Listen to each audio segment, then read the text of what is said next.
Megan! Megan!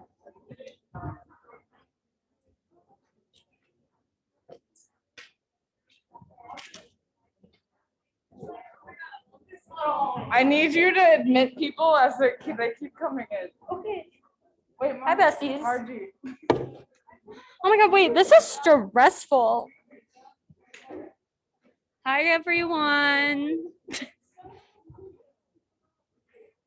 I didn't realize the camera was on, and then I was like,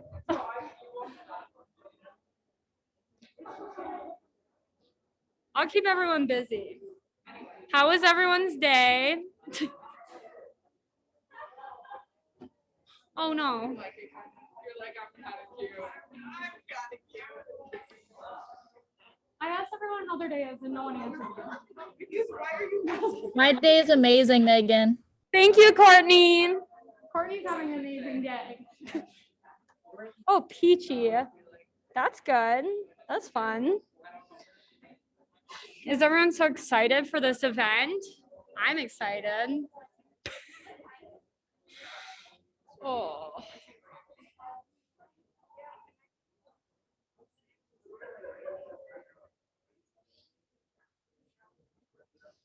Yeah, rally the troops. Go off, Margie. I asked everyone if they were excited. No one answered again. Okay, get out of the screen. She's really sitting down right now. Oh, Heather's doing well. Okay, Margie, go off. 5 o'clock or a little after, so I think we're going to get started. If you want to find a chair, you're welcome to sit, or if you prefer to stand, that's okay too. If you'd like to write questions and put them in the fishbowl in the back of the room, you're welcome to do that, or we'll talk at the microphones too. So I'll let everybody get settled.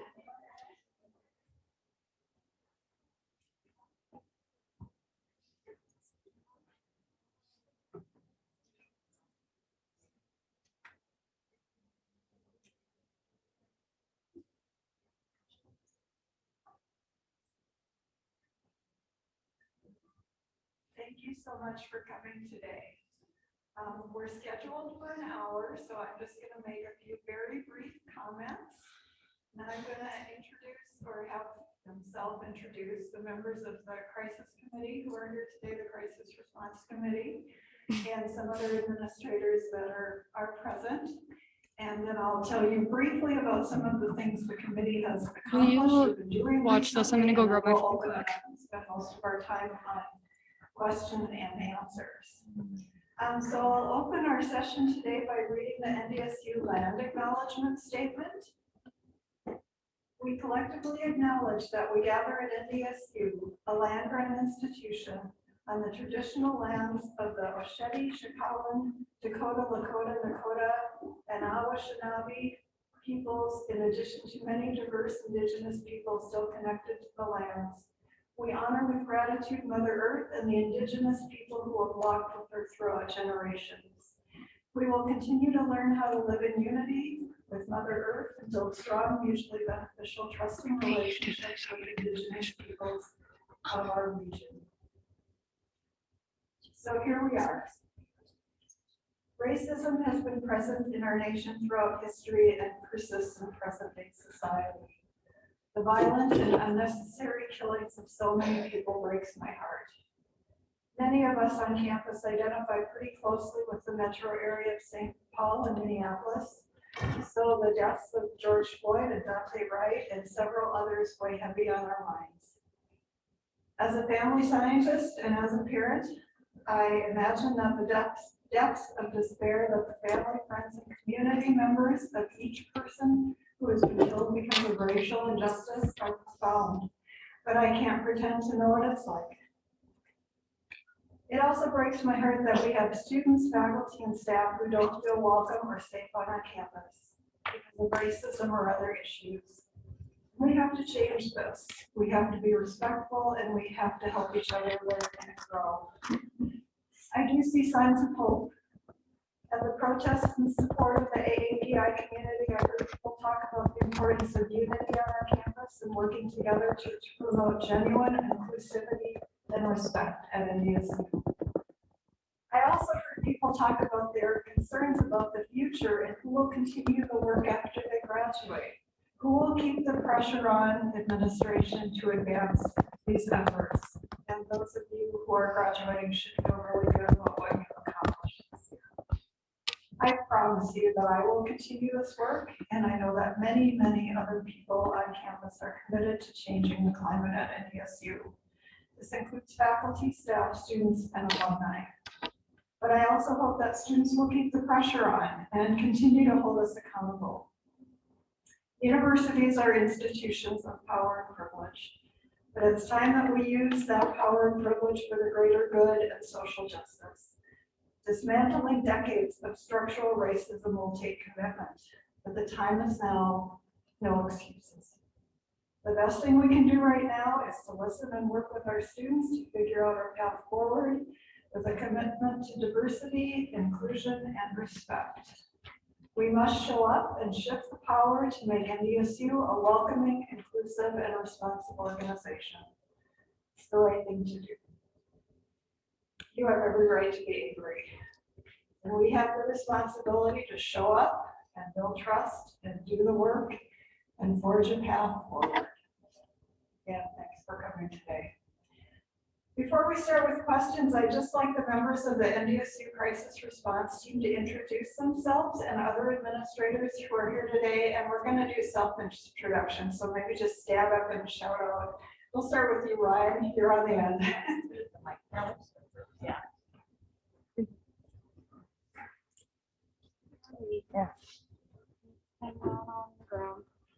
Good evening, everyone. I'm Ryan Nostrom. I serve as the Director of Residence Life here on campus.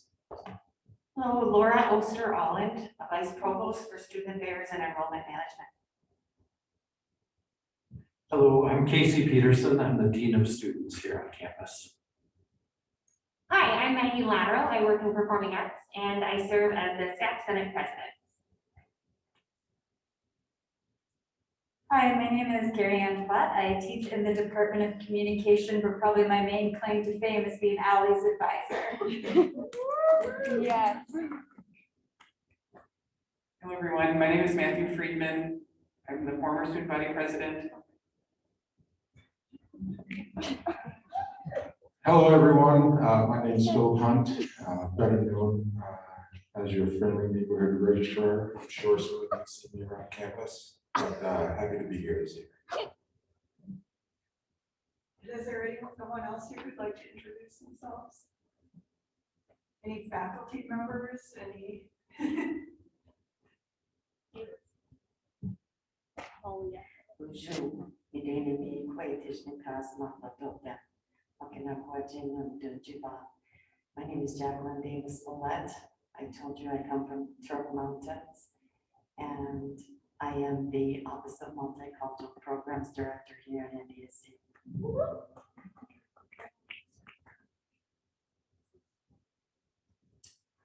Hello, my name is Faith Dixon. I am one of the leaders of the Black Lives Matter Farmer Warhead movement. And all I can say is, long live George Floyd. My brother Wes words, long live George Floyd. Thank you.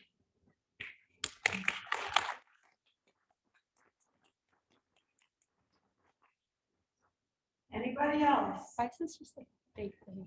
Going once. So these are some of the people who are either out front or behind the scenes, working to revise policy and practice, listening to the voices of many people on campus, and who are dedicated to walk the walk to make change. And I believe the Dean of Students has graciously volunteered to continue these sessions into next year. So thank you. The committee has helped to foster some changes on campus. There's still a lot of work to do, but I want to just let you know that we are trying to get some things accomplished before the end of this academic year.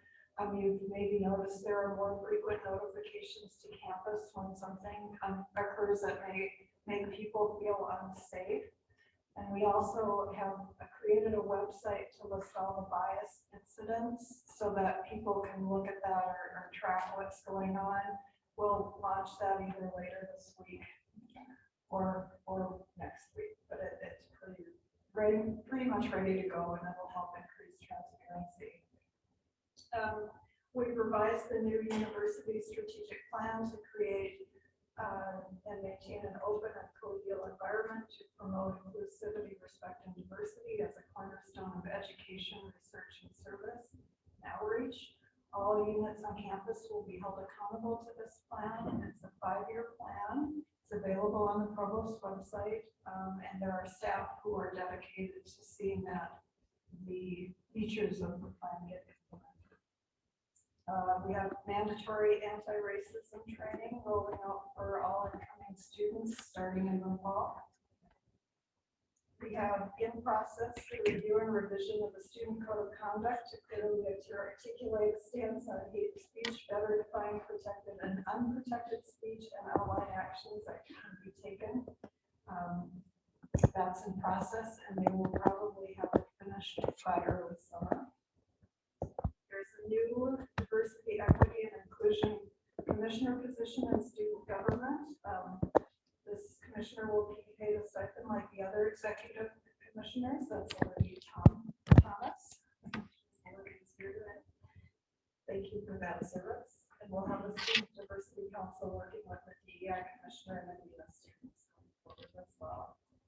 The NDSU Stands Against Hate campaign is underway. I think it's really cool. Not everybody does. We have a landing page on the NDSU website for inclusion that launched yesterday. It provides a centralized place for information on DEIR on campus. I'm sorry. I should not tell jokes like this. And at the NDSU Counseling Center, we now have 2 counselors of color, 1 LGBT counselor, and all counselors have had significant training on diversity, inclusion, and anti-racism. We'll continue to recruit for diversity. The Counseling Center also has a solidarity statement on their website, as do many departments and colleges at NDSU. And numerous things are happening in departments across campus. For example, many faculty are working to infuse DIR into curriculums, but we obviously have a long way to go. The design of the Grandmother's Earth Garden is underway. You may remember that last fall the garden was relocated out to the horticulture gardens on the west side of campus because the engineering tech building was torn down to make way for the new science building, Sukahara Hall. There are landscape architecture students from NDSU working on the design of the garden. So the preliminary drawings are up in Old Main right now, and they're stunning. It's absolutely striking. So that's going to be a wonderful addition to our campus. So those are my updates, and with that, we'll start taking questions. You may approach the mic if you'd like, or I think Allie and Megan will read the questions from the official. Oh.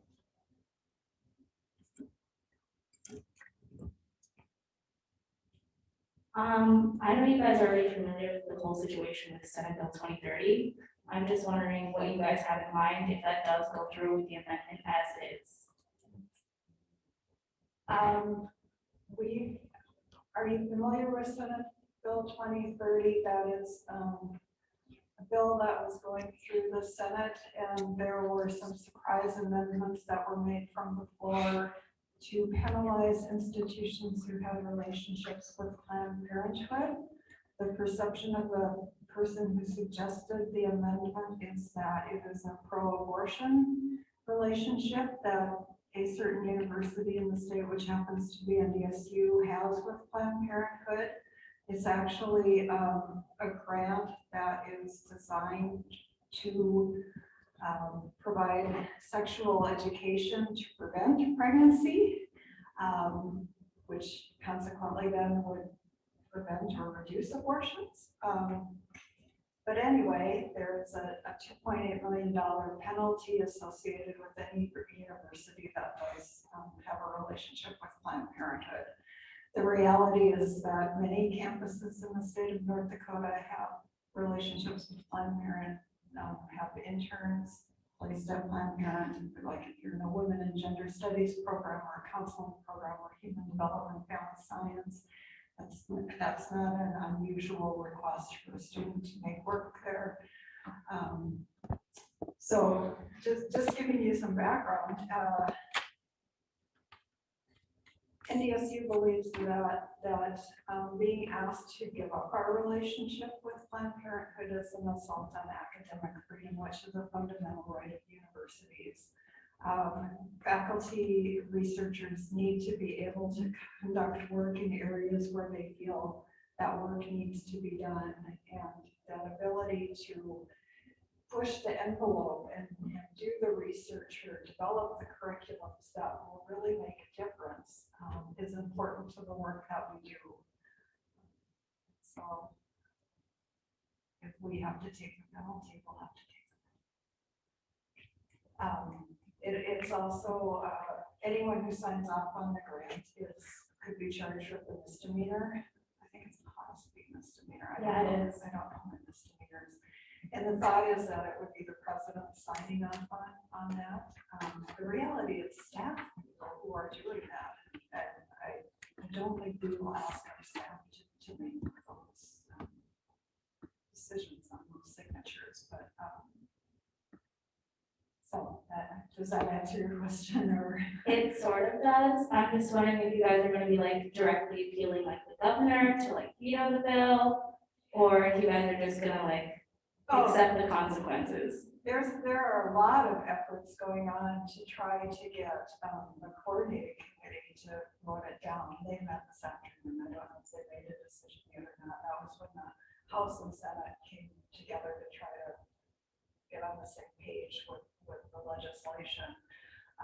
The Council of College Faculties, which is an organization of all the institutions in the NDUS system, sponsored a petition, and I think they've had over 1,500 or 1,800 people sign that. Last I heard, half of them were students, the rest were faculty, staff, or community members, to try to get the legislators to stop this effort. There are alumni who have been in touch with legislators. I think a lot of students, faculty, and staff as private citizens may have tried to talk with their legislators about it. So there's a lot of advocacy work going on to try to get it to not be passed. So, yes, and then so I think if it does go with the government, there will be people actively trying to get it stopped. So. I'm just more worried as one of the interns is whether or not I'm gonna be able to return as an intern next semester. That's my worry. I should probably clarify, it is a faculty member here on campus in the College of Health Professions that has had this grant that has been controversial since the beginning. She has made the decision not to try to renew the grant this year. It ends September 31st. That's her decision. The university would not pressure her to make that choice. She's just ready to do some different things now, I think. But we do have not a lot of interns, but a few interns that go to Planned Parenthood. And then we also have a continuing education class that we do for K-12 teachers in the state based on the principles of the curriculum on safe sex and healthy sexual relations and whatnot. And that is a course that, you know, people have to be over the age of 18. They already have to have a bachelor's degree. As I said, it's designed for K-12 teachers who want to be talking to students about sex. And we're getting pressure to stop that as well. Again, the belief of some individuals is that we're advocating for abortion, and that's just simply not the case. they reacted to one of the resources that was on a reference list for teachers, a reference that teachers could select to use if they want to.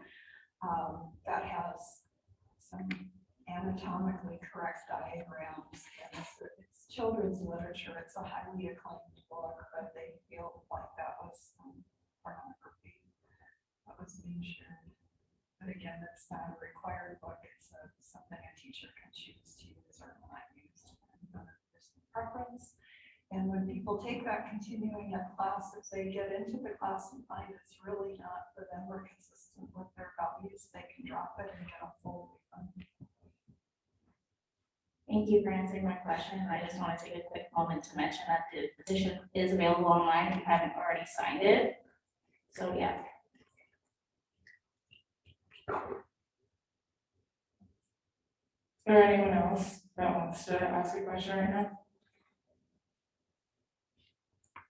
One of the reasons you probably haven't seen President Rashani on campus much recently, of course, besides the pandemic and the fact that people are sheltered in various places, he's been out in Bismarck a lot during the last several weeks, trying to advocate on our behalf. So. And he was in my committee meeting this afternoon from his office, coordinating. I'm gonna ask one of the visual questions. Okay. Why? Oh, I forgot, I wanted to say one more thing. My friends, my colleagues, people from the audience who would like to come to the table and help answer questions, you're very welcome to come. This is okay, I know I'm not Jada Smith, but this is not a red table, and I haven't invited you to dance, but that's the model we're using, so come on up to the table if you want to talk. I don't have to think of one. So prefer not to. That's irrelevant. Okay, I'm sorry. okay. That's the Yes. point. You about posters now, I'm interrupting you. Yeah, please. That's the whole point. Okay, why does equity and Dean of Students have two different policies for investigations?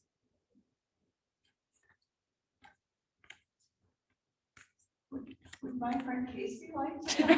Casey. With that one? Casey's in the hot seat. Oh, yeah. Hot seat, hot seat.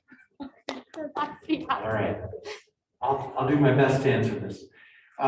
So there aren't two different policies for investigations. Anything that is related to discrimination and harassment starts with the equity office, and they have a very clear policy out there about the investigations that they must follow, and it is they're in compliance with federal law and all of those things. So those are done by equity as kind of experts and as an impartial investigator. And I see one of my friends is here from that office. And then that comes to us after the investigation is done, and the Dean of Students office follows the Code of Student Conduct process for and procedures for actually doing a hearing once the investigation is complete. So for things outside of harassment and discrimination, those things would come just to us to look at through the code, and we would do it that way.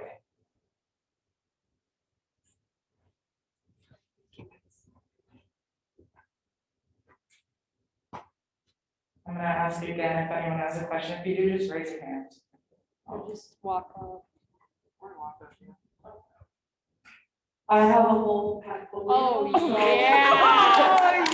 Yes. I will be talking a lot and asking questions that some of my friends might not be as confident in saying about themselves. You can put the mic on the side if you don't want to hold it.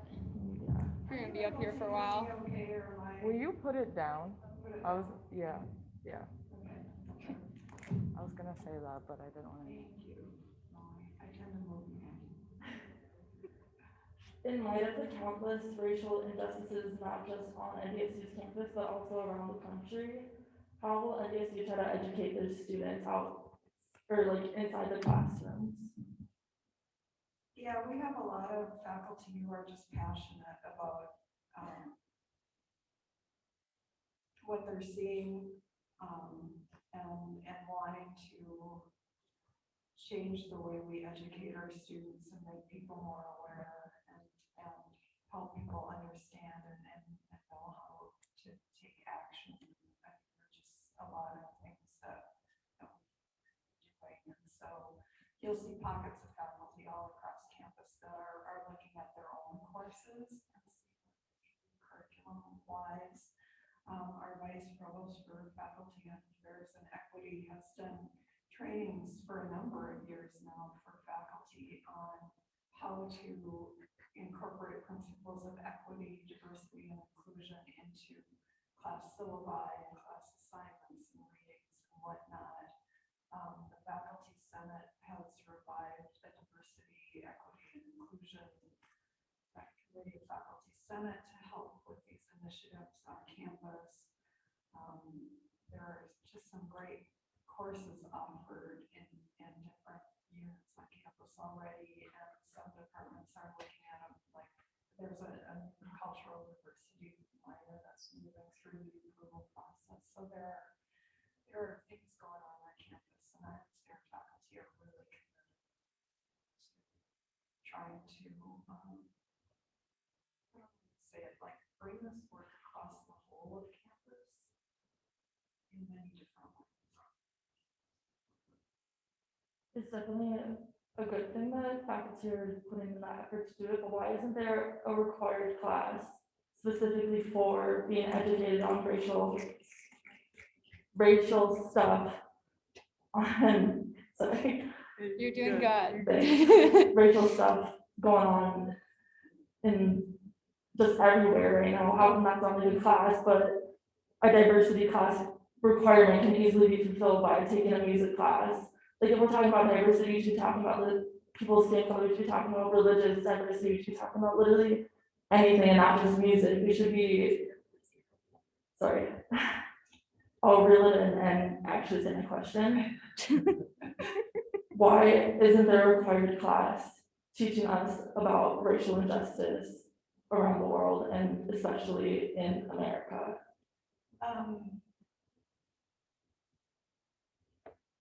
There are a couple different ways I can respond to that.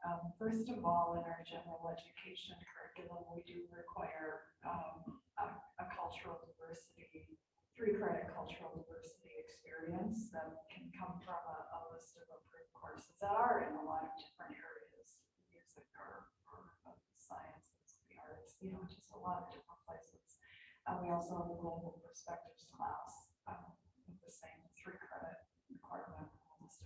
Courses. So in that sense, that does exist on our campus. Now, whether or not that's adequate or not is a really interesting question. And it's not like everybody takes the same course, but those courses are supposed to have elements of cultural diversity and global perspectives in them, and they get reviewed periodically to make sure they're really covering what they're supposed to be covering.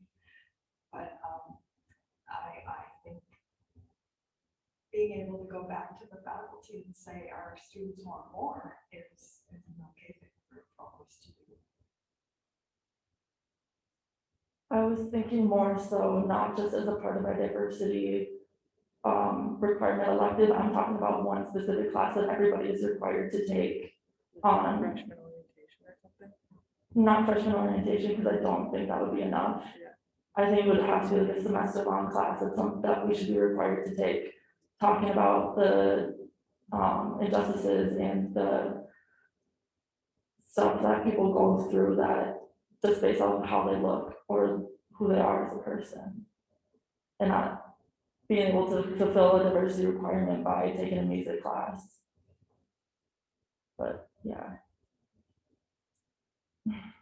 On university campuses, the faculty control the curriculum, but they like to hear input from students and how to design classes and curriculum. It's interesting to see that sometimes we get a lot of pushback when we were try to require one thing for all people, but that doesn't mean we couldn't entertain the possibility. And please realize there are a lot of courses on campus that get deeper. I'm thinking of Dina Lyman and the Children, Families, Public Policy class in HTFS, which has really strong components. That's my own department, so I know those courses a little bit better, but the tips course, there are lots of things. Thank you. Whatever. I just have kind of a follow-up to that. Do you think the university or the faculty would be willing to look into creating a class like that teaches about like actual cultural diversity? Because I know that my class that fulfilled that requirement didn't actually teach me about racial injustice or anything. Do you think that would be something the faculty would be willing to look into that could help to educate students and maybe minimize the amount of racist issues on our campus?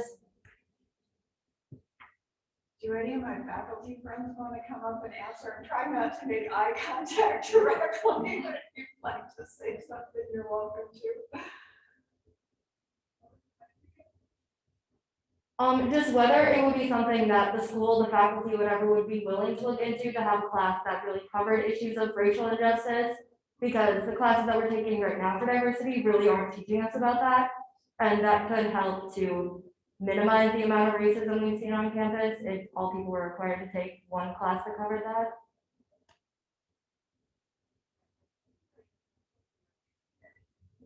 No microphone.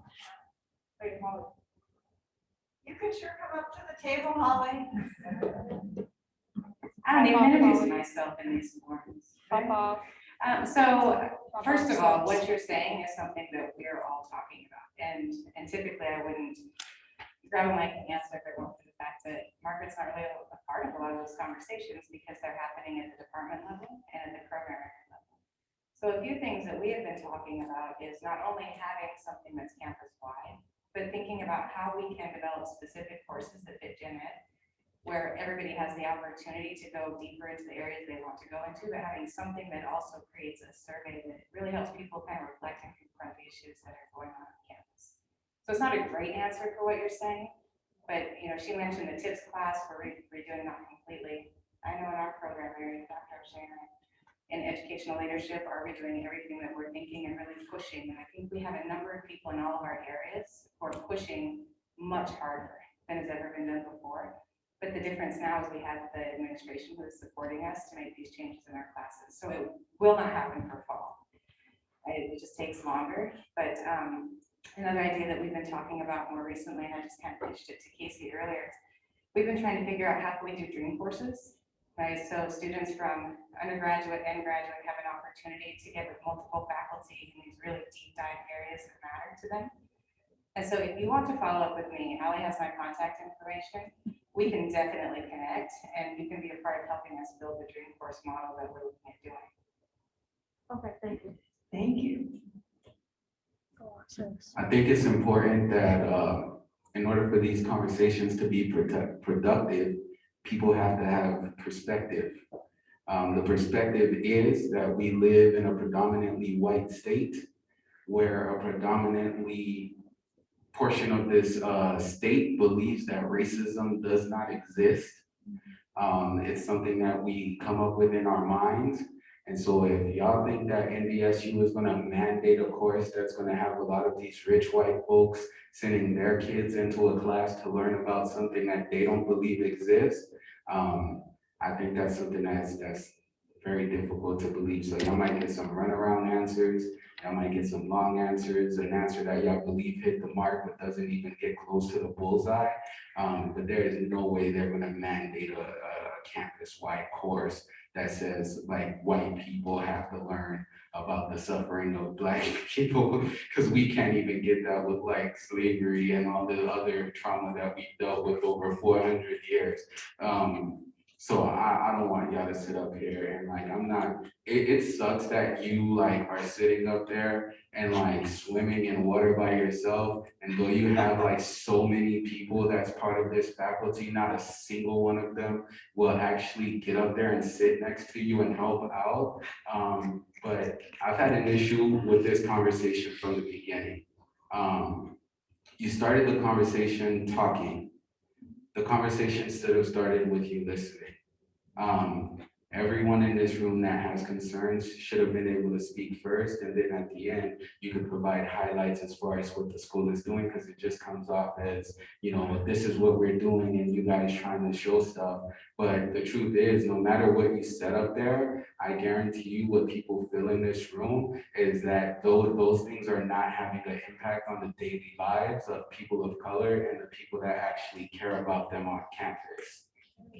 So it's a good sentiment, but it doesn't hit the mark, because when you talk about, a lot of those things can just be viewed as performative. A lot of what we're doing in this state and in this city is performative. What we're doing in this country is very much so performative, because the truth is, after 400 plus years, people of color are still dying in the streets. And like, I'm sorry, I can feel you're a great person with good energy, but to walk in on the back of like the guilty verdict of Derek Chauvin and like hearing you tell jokes and like chuckling and stuff, like, we are not in a good place. Black people, brown people in America, we are not in a good place. We need more. And the truth is, NDSU has not proven whatsoever that it's willing to actually take an extreme step to address what is hate in America, to address what is hate in North Dakota, to address what is hate in Fargo. Because the truth is, you're a predominantly white-owned institution. And what you guys are gonna have to do is put your money on the line, lots of it. You're gonna have to put your name on the line, lots of it. You're gonna have to put your white privilege on the line, lots of it. All your biggest donors are white. And most of them do not believe that racism exists or is something that should be addressed. And it's gonna take something revolutionary for you guys to actually address what is hate on your campus. And I am not sure that you all are willing to do that yet, because you sitting up there by yourself with the president, Rashani, not here as well, and none of your faculty willing to sit up there with you. I'm 33 years old. I understand that these are kids, but they are growing and they are learning and they know when they are being BS'd. And if they don't know it, then I'm gonna tell it for them so they can save themselves some time. So the truth be told, y'all can sit up here and continue this conversation, but this needs to happen again, and it needs to happen in another way and in a more productive one. And I believe there's a 1% chance that NDSU is truly willing and able to do what actually needs to be done to address what is racism in America and the racism that the students of color have faced on this campus for so long. I'm sorry.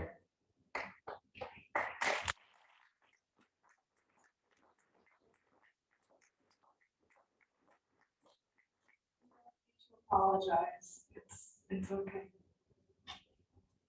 Hello, my name is Gianni Harrington. I have some relationships within the campus as far as faculty and students, so that is where I stand. On another note, with what Wes has shared, was we all want unity, whether or not it looks how we want it to look, but we all want to come together. I don't think there's anyone in this room that wouldn't like to be able to walk through a door and say, anybody in this room is welcome, is valued, is worth it. Am I wrong? I don't know if I'm wrong, but I think everyone here has a big heart, including faculty and staff. But then that means we have to look outside where we are. We're on a campus. We are in an institution where there are rules, there are regulations, there are laws, and there are policies in place to protect and to empower us to be better people outside of this university, outside of this institution. So I challenge you, as you are making, I'm specifically talking to faculty and staff, and the adults that have a better idea on who they are in this life, because us students, us youth, we're trying to figure that out. You guys have had so much time to see things firsthand that we've never seen before. You guys have seen things that we will never see. But you guys can use that, and you can teach us through that lens to show us what's really out there. Because we already know what's out there, we just don't know how to deal with it. We don't know how to process it. We don't know how to come together. You guys have shown us how to do that in a university standard. You can have multiple people come in and teach and grow our youth to become better people out in the world that are going to impact us all around, at the grocery store, at the gas station, in the White House. You have to be able to say, outside of my job, outside of my salary, who am I? And if you're not proud of that, if you've got one thing as far as what we're talking about here today, if you've got one thing that is pressing you, I challenge you to dive into that. Because when you push yourself and you challenge yourself to do something you're uncomfortable with, even if you're the only one, we will remember that voice. We will remember that name. We will remember that face, okay? It's not about whether or not you're right or you're wrong, because even us as Black and brown people, we also are right and wrong. We're all human beings, we're all people. We all deserve an understanding of what's going on around us so that we can be the best versions of ourselves. I appreciate all that you guys are doing and the steps you are taking. But remember, everything that we think is impossible can be possible if one of you takes an extreme step towards change. Extreme isn't comfortable, nor will you always be safe as far as your name, your pockets, your ideology. But at the end of the day, change is what matters. And if you don't want change, reconsider your position. Because us youth, we came here for change, not only to change our understandings of what we want to be, but who we are. And if we don't have faculty and staff that believe in who we are, Black and brown students, as well as our allies, you're gonna see numbers drop, you're gonna see attention disappear, you're gonna see value diminish, and you're gonna see a lot more anger. And I believe that change and unity comes with love, comes with understanding, it comes with listening, and it comes with saying, I may not be in your shoes, but I'm willing to put myself there so that you don't have to feel alone, so that you can move forward and focus on something more important. Because racial inequality is only important because that's the #1 thing defeating all of us. But that's not what we're here for. We are here for much more, and we can be bigger and better. But you, staff, and faculty, you guys have a huge advantage over us as students and youth. You're already where you want to be. Help us see ourselves through you. You might not be the same color as us, or you might, but it doesn't matter because we all have the same color heart. We all have the same color blood. So take that in your lessons, take that in your conversations, to your board meetings, and reflect that through your work. Because when that's not there, when you're not looking here, like you said, we can see BS from a mile away, just like you guys can too. Thank you.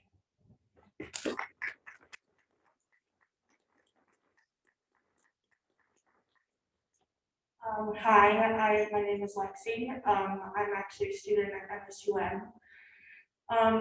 And I feel like I would like to talk about student accountability on like the tri-campus area, because whether you know about it or not, like racial inequality, LGBTQ, homophobia, that stuff affects everybody on campus, whether it happens at NDSU or NSUM, we feel unsafe. Back in February, when all the Snapchat group was happening on campus, I think BLM and NDSU posted about it and they were trying to get accountability. I was like, yeah, love that. I hope these kids, I hope these students who want to have a higher education with these stupid old ideals, obviously still imprinted in their minds, are trying to figure out how are they still in college? Why aren't they being expelled? Why isn't their action being taken? And NDSU students commented a bunch of fat phobic things towards me, being like, why don't you try to find a different hobby than eating, Lizzo? Telling me to stop going to the buffet, all this really nasty stuff, and then proceeded to make a Derek Chauvin fan club account, follow me, and then send me pictures of a dead George Floyd with a naked black man on his neck. And I was so scared to report it, even because I was scared that I was gonna get hate crimes, like in real, like, not that internet hate crime isn't a real thing, but I was scared for my life. I was scared for my friends' lives. I was scared to say anything because I was afraid that I was gonna get retaliation back because NDSU and NSUM don't hold students accountable. So I wanna know what NDSU is gonna do to hold students accountable so people don't have to feel unsafe going to a higher education where the people who are seeking that should not be thinking this way, should not have these idiotic and disgusting ideals at the forefront of their minds. I would like to know what NDSU is going to do to hold students accountable. That's my question.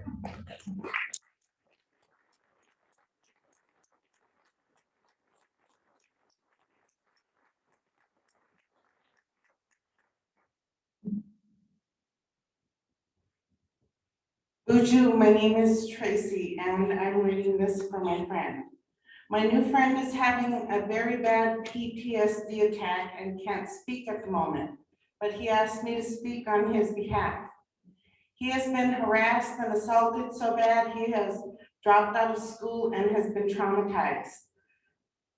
Now for his question. He knows several staff members who have been extremely rude and unhelpful.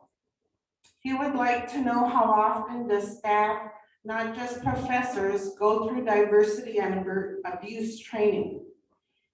He highly requests that it be at least on the table for discussion that all staff, even the senior staff, should be required to take courses on this so another student doesn't get traumatized as he has been.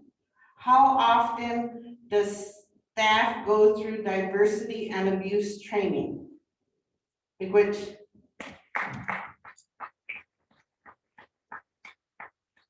will you answer do you want to answer the second one first or the first one first? What would you like me to do? I don't know, I just want to make sure that we got that cleared up. Just answer both of them whenever. So for the first question, my answer maybe is going to be difficult to understand, but the students I want most in my classroom are the ones with these attitudes that are racist, that are against different groups of people because of their color or their sexual orientation.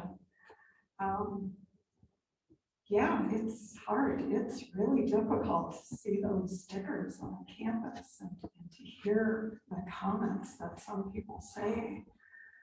But good heavens, if we can't get through to them on a university campus, how are we going to change that?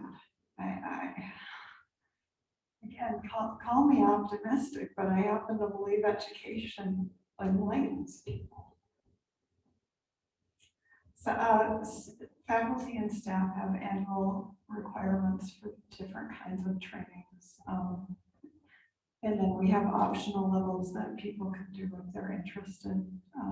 So yes, people have to take trainings. Whether or not they embrace and process the content is a different story. And I'm sorry to hear that both of you have had the experiences that you've had and your friend who isn't able to talk about it today. Can I ask a question? Follow-up question? I'm sorry. No. So, and I don't mean to put anyone on the spot necessarily, but I would be curious to know, as a staff member, when those incidences happen, were they reported to anyone, and if so, to who? Because the truth of the matter is that our jobs are to help to protect you from those things. And if our structure isn't serving that purpose, then we need to know about that so we can have an opportunity to address that.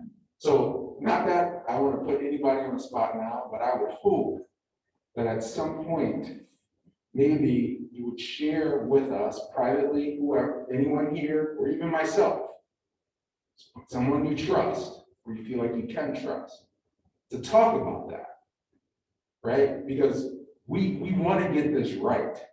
We want to find out what's going on, because if it was reported somewhere and it didn't get the outcome that it should have, Margaret wants to know that. I want to know that. The folks on the crisis team want to know that. So I'm going to throw that out there just as an opportunity to create more dialogue and to listen. That's the reason why a lot of those things.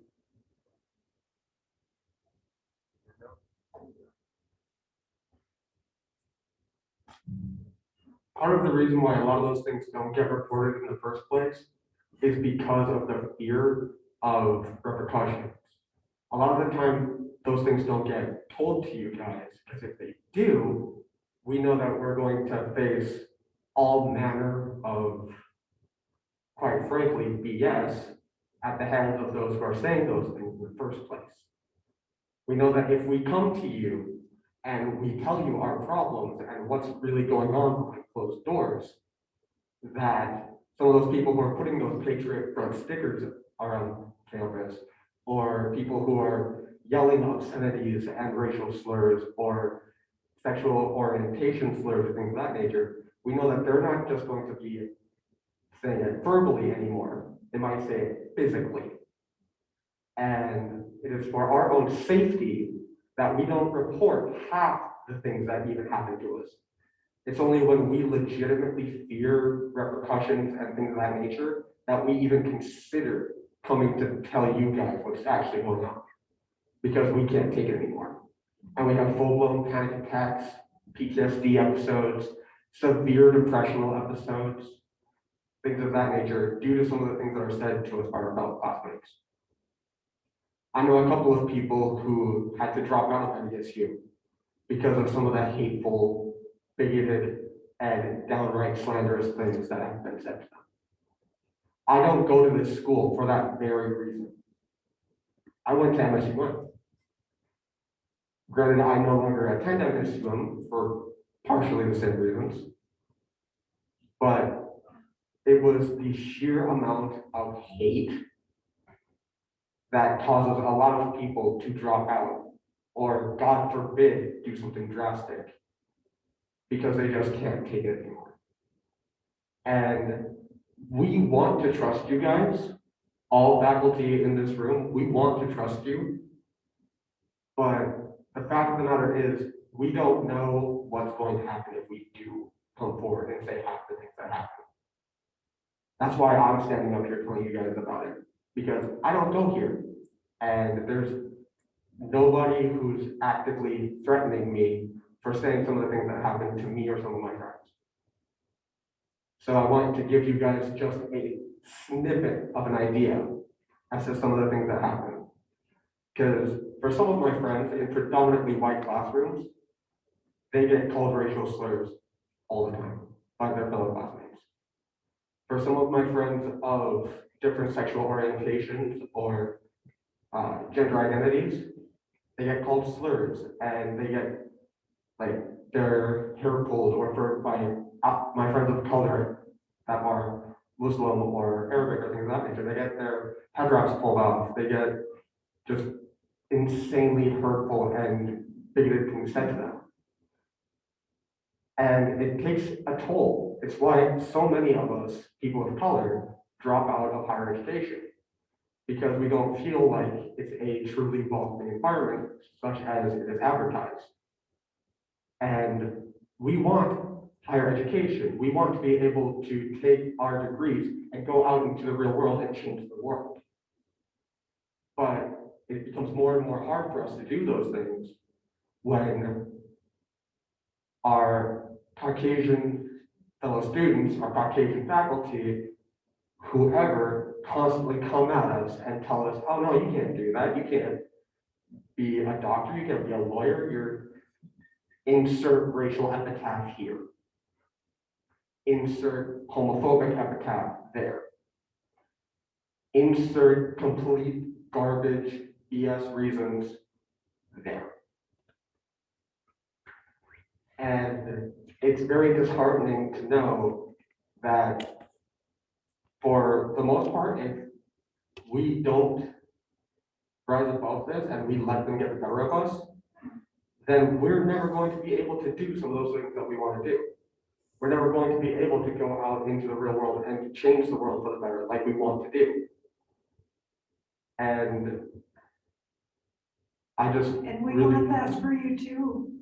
And I hope that we can build that trust where you can come forward. And know that I'll have your back. And I know that you don't know that, but you don't know me that well, you don't know what I'll do. exactly. But I hope we get to the point where you do. And That Miss, you I want to can thank have faith in us. I want to thank you personally for actually being up there by yourself, taking a lot of this heat. Because I was all excited about the red table video, and I know I shouldn't be joking, but honestly, when Allie presented that, it was kind of cool. So, sorry. Yeah. But it shows that you really do care. And that a lot of the students who are having these issues will remember your face the most because you're up on the stage, on the table. Sorry to all other faculty members, but it's quite frankly the truth. But you know, we're all. And we know that you guys do care too, we do. But at this current moment, with her being the only one up on the stage with a microphone readily available to give her feedback, it speaks volumes to those of us who can't muster up that courage to come out here and tell you what's going on.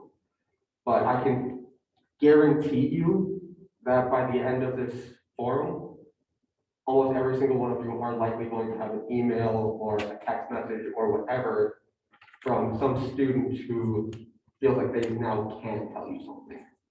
Because it's showing them that you guys do care, you guys do want to listen, and you guys do want to help them to broaden their horizons and to actually take some of this burden of racial prejudice and homophobic prejudice off of them.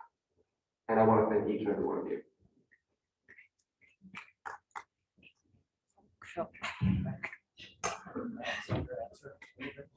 Sure. Wow, way to get. I'm happy to sit next to Margaret anytime and talk about these things. I wanted to address, because this is a common thing that we hear about the fear of retaliation. And I can tell you, I've been working with Phil and Allie and a few other people trying to look at our code and how we can make it better for everybody. One of the things that is in there already that I want everybody to know about is that retaliation of any kind actually ups the stakes for that person.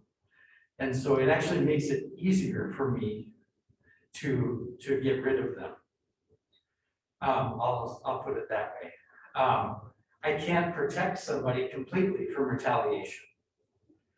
But if it occurs, that's something that actually helps in my case.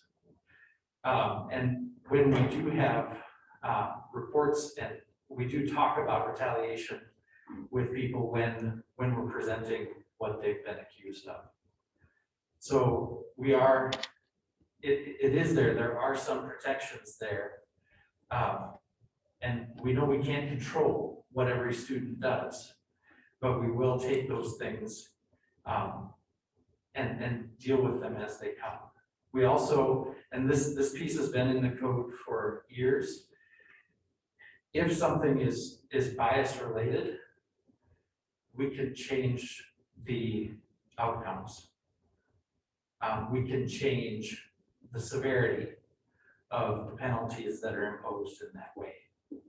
So I just wanted to give a little bit of that. Maggie asked me if I would talk about the retaliation piece in particular.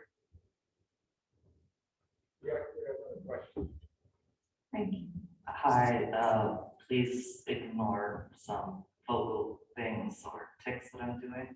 Having an attack at the moment. I am a little, Anyway, I was gonna say that I did report all of the harassment and assaults to a particular staff member that I had very much trusted since she was family, and I was not helped at all.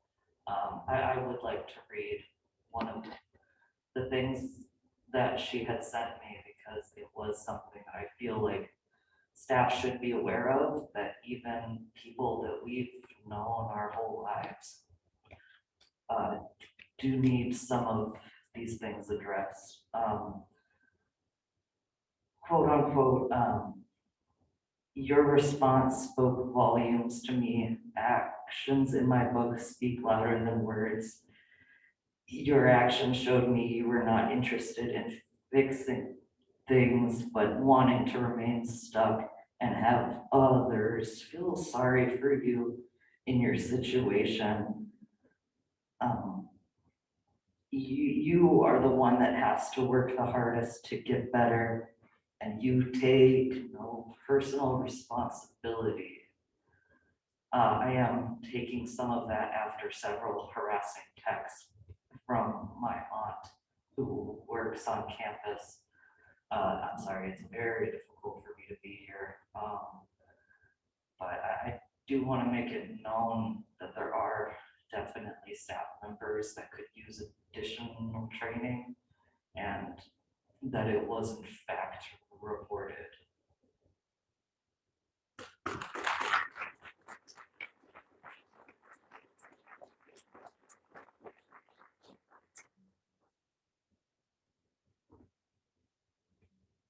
I just wanted to quickly add on to that because I feel like with this kind of stuff, it's an institutional issue, because I personally came to this campus early through a program called Bison Bridge that no longer exists.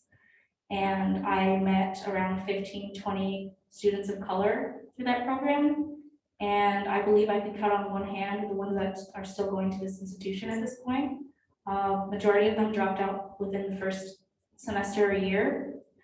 And I feel like institutionally, they felt like they weren't helped or that they weren't really wanted here. I came here as a student under the horticulture program, and my advisor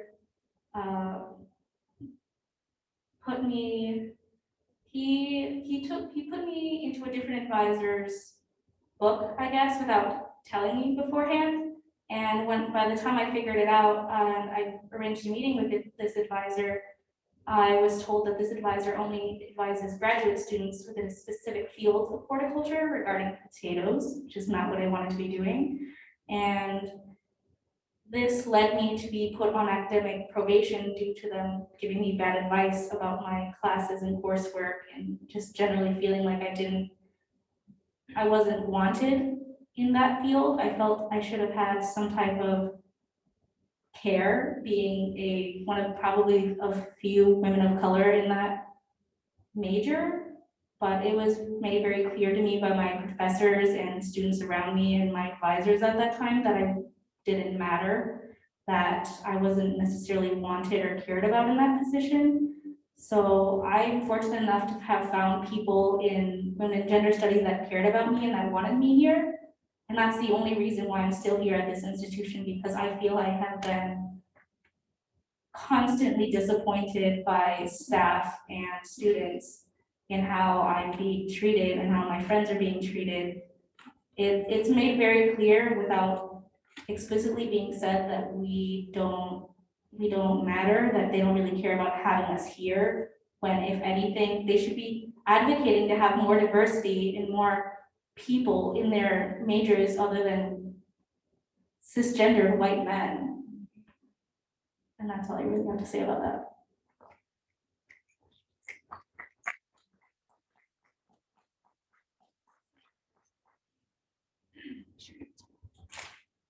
I just wanted to ask a question about the faculty training.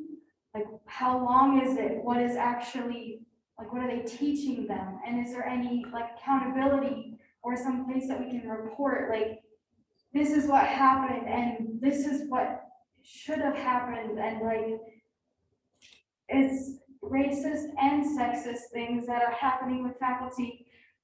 And I used to be in more of like the STEM and engineering fields, and it was there all the time. And I moved because I didn't feel like I was wanted there. And so I moved. I'm much happier now, but the faculty here need to be here for the students and not just the white students. So I just wanted to ask you guys, what training, what are they learning? And you said it's yearly, but what kind of accountability is there? Because I don't see any.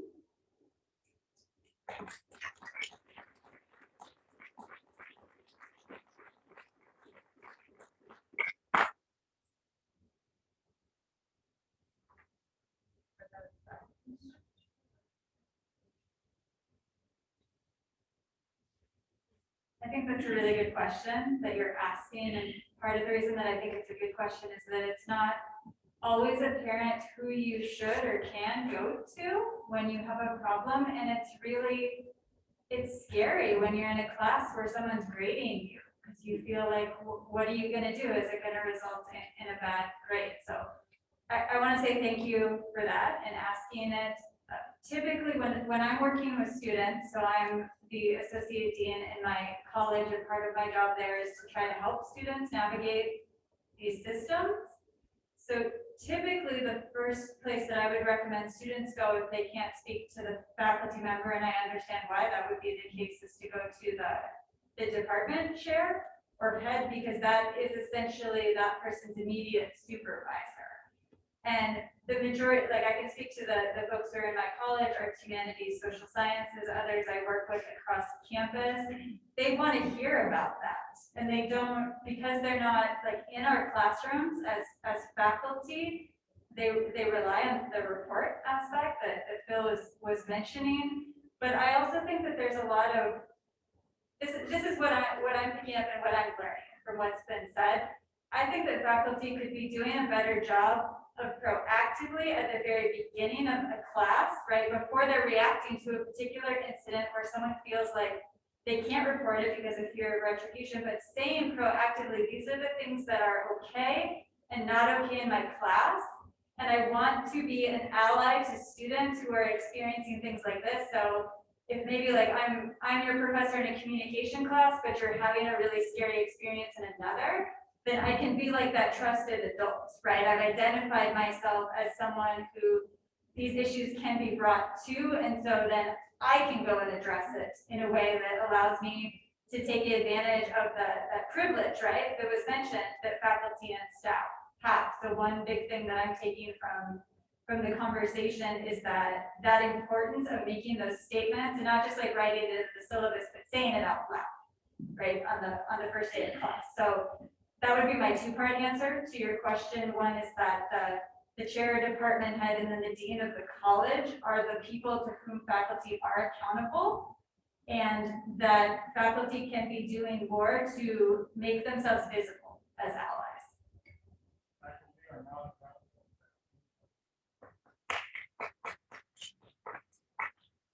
What did you? He said that faculty aren't accountable to anybody. I have a quick question though.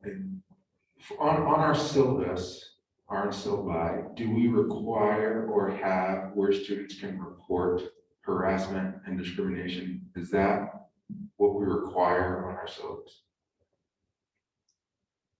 And maybe that's something we should consider to help students.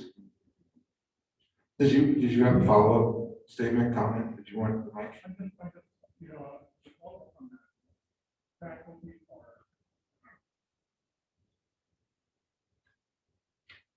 Sorry, faculty are unaccountable to anyone because they have tenure. Get rid of tenure, you will make faculty accountable. They will not do anything, they will not put anything on their syllabus if they don't agree with it.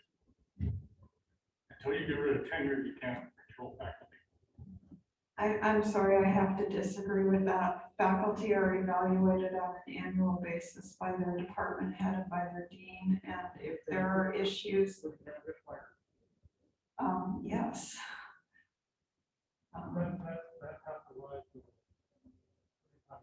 Well, I feel otherwise.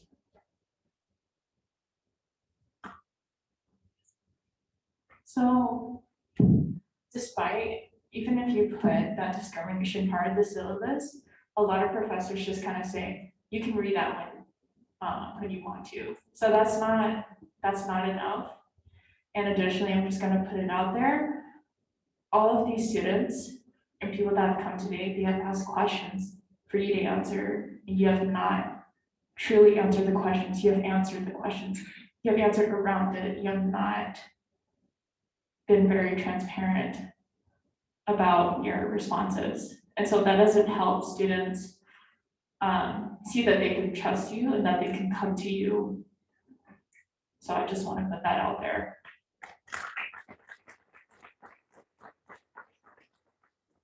So I've asked this question a few times, and I guess I'm wondering why certain things just cannot be absolutely mandatory, like training. And with that, where are these trainings coming from? Who are the people that are putting these trainings together, right? Because if they're just members of the crisis task force, we might not get the type of training that we need. We need people who have been through the experiences that they're going to educate students on doing those trainings. So I would like to know where those are coming from.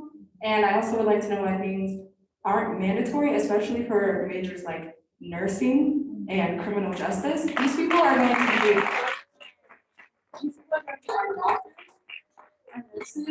and these are the people that are going to be pulling us over.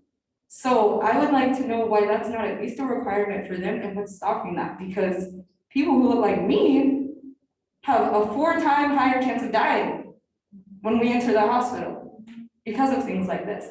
So why are things like that not mandatory? What is stopping that? And I just want to say that there's a thin line between apathy and hate. And if you find yourself not caring or feeling like it's not that big of an issue, you might as well just hate us.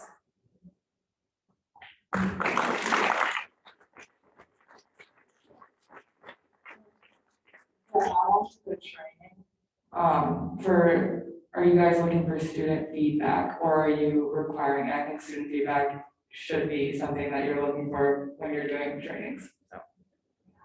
I'll just say in terms of the faculty and staff required training now, that it really is focused on discrimination, the discrimination policies that are in place and examples of what constitutes that, and there's much more that I'm not thinking about. I don't actually offer the trainings, but I do go through them.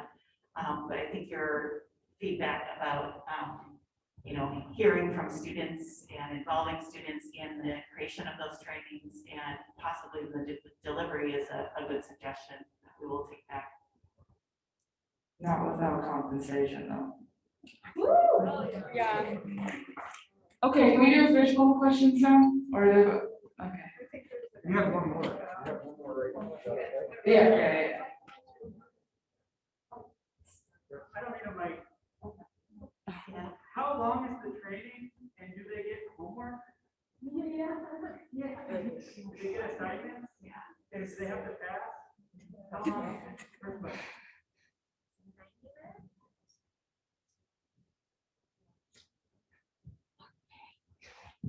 It's through the equity office, and it is 90 minutes. And there is a supervisor supplement to that is additional Wait, sorry, 90 minutes total? for that training. Yearly, annually.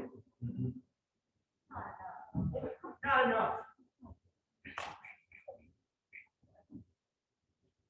Okay, There I have are this written also down. optional trainings, with microaggressions, cultural things, but go ahead. Sorry, I have this written down so I don't get flustered. But why don't students get updates about predators on campus? We get them on racism when it threatens the school, but are we forgetting that sexual harassment and assault also poses a threat to the school's students? Sexual assault and harassment happens all the time on campus, and I've never heard of a campus update with that kind of information in it. Now, a couple of weeks ago, a student told me that they were studying at the library and a man was pleasuring himself to her from across the room. Was that announced to the student body? Not that I've heard of. And I think students would feel more safe if there were announcements with those kinds of details to not only warn students, but to make them feel like they can talk about their experiences and be taken seriously when they do. As someone who's been through sexual assaults on campus, I had no idea what to do. There's a civil training you have to go to at the beginning of the year for freshmen. But it's not talked about enough to make students remember that there are valuable resources you can use if you go through something like that. So if NDSU wants to keep their students safe and keep them feel valued and help them feel valued, they need to consider all aspects of safety. So again, why don't students get updates on predators on campus?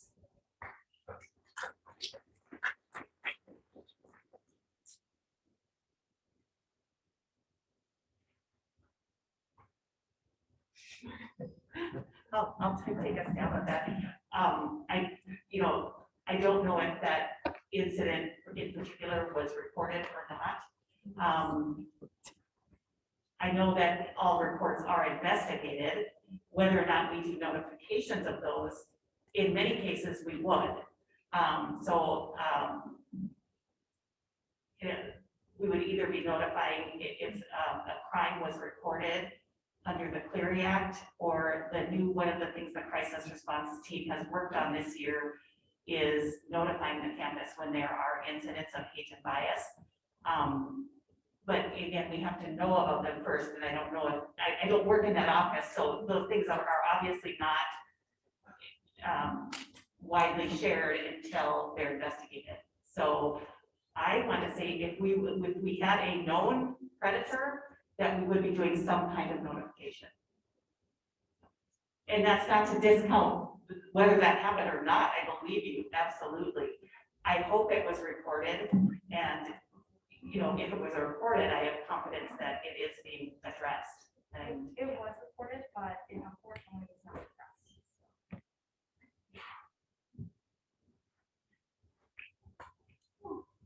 All right, my question / input here is going to be about, you were asking students to report incidents. And my experience and the experience of other student athletes has been not even reporting incidents, but just asking faculty and administration to do better. Football players who kneel. I had a whole incident, we're not going to get into that right now, but there has been specifically one faculty member, an administrator, who tends to use their power to make these students who speak out feel uncomfortable. Instead of coming to us and saying, okay, so what can we do better? It's been pushback. It's been, don't talk about that. There's been contact to coaches and administrators in the athletic office and telling student athletes not to use their voice. So if students can't even use their voice to ask for you to do better, how do you expect students to actually report incidents?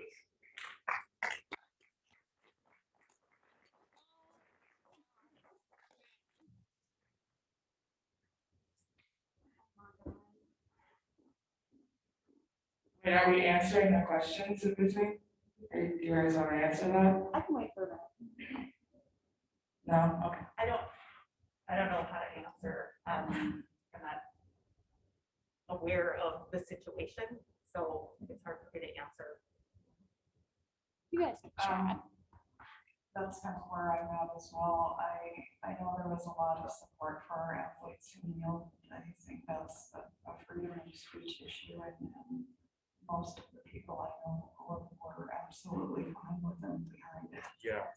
I don't know what happens in conversations with the coaches or the athletic director. And I apologize that I don't know that, but I just. Yeah, kind of to clarify, because obviously nothing is explicitly said, like you can't say this, but with all the money and the scholarships that go into athletics, there's a power that administrators and coaches hold over athletes. And the conversation goes something along the lines of, I'm not going to tell you to not do this, but if you continue, it's possible you could lose your scholarship. Or one thing, I probably would get in trouble for this, one thing my coach said to me was, this person, his wife's name is on our women's locker room. So try not to cause problems with him because he controls some of the money we get. So we feel uncomfortable being able to speak and use our free speech because it's possible they're not going to come out and say, all right, you said this, so you're cut or you lose some funding, because that would be a violation of free speech. But for an unrelated reason, they can take a look at the track and field budget and take off a couple $100 or a couple $100,000.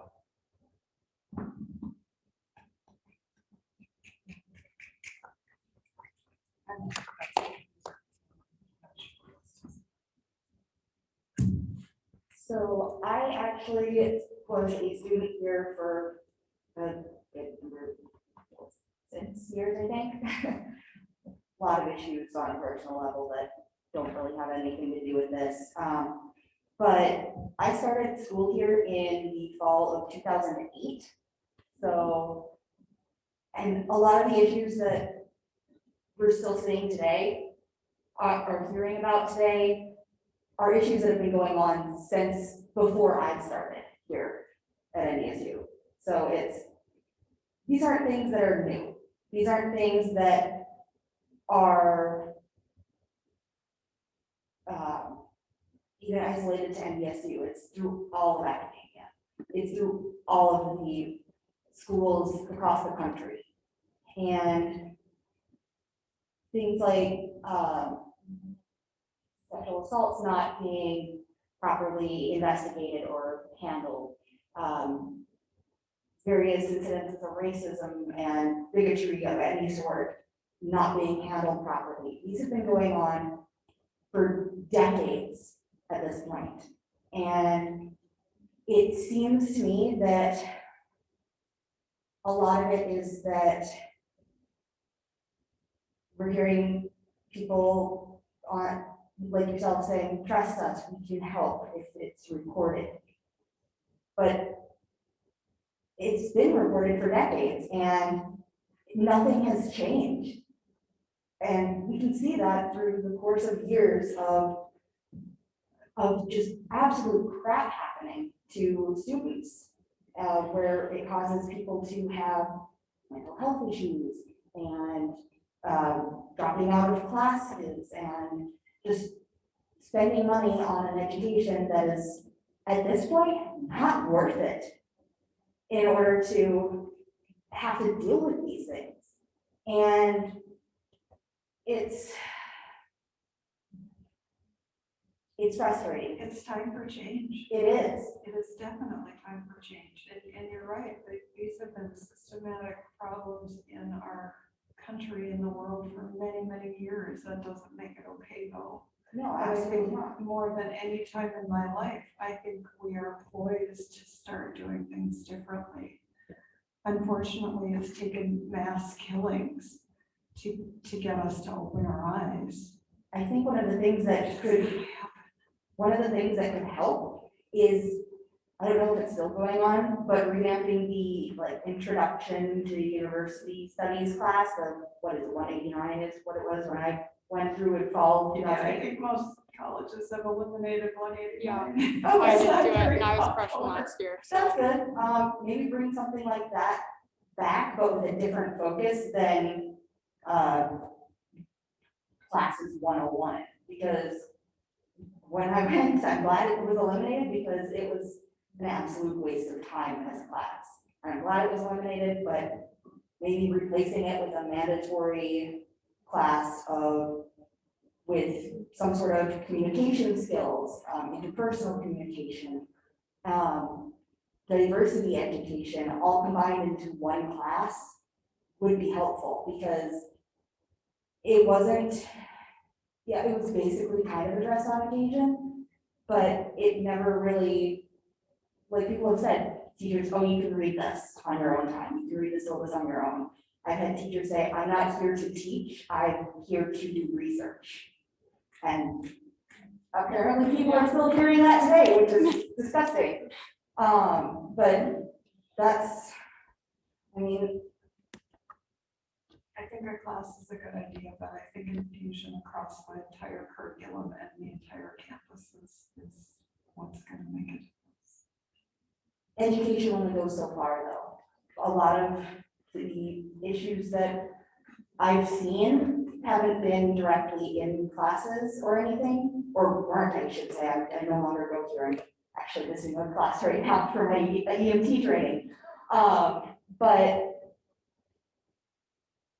education only goes so far. I've learned more about diversity and respect and allyship out in the real world than I ever did at an NDSU class. And I think that it needs to be,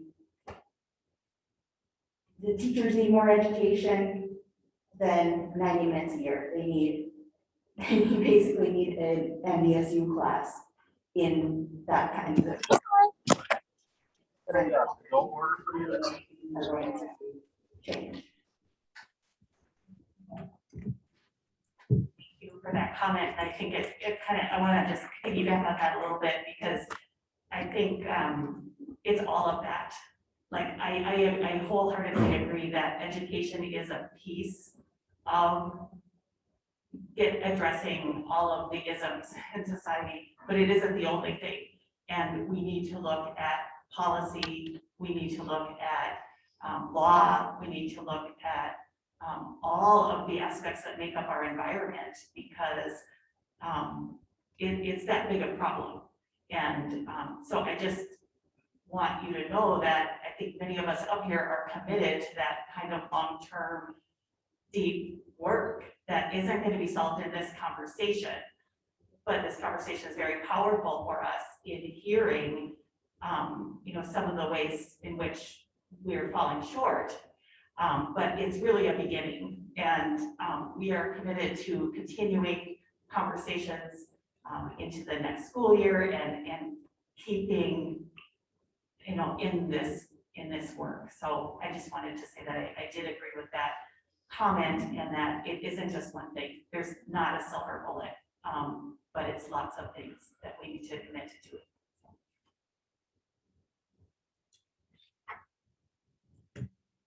All right, hi.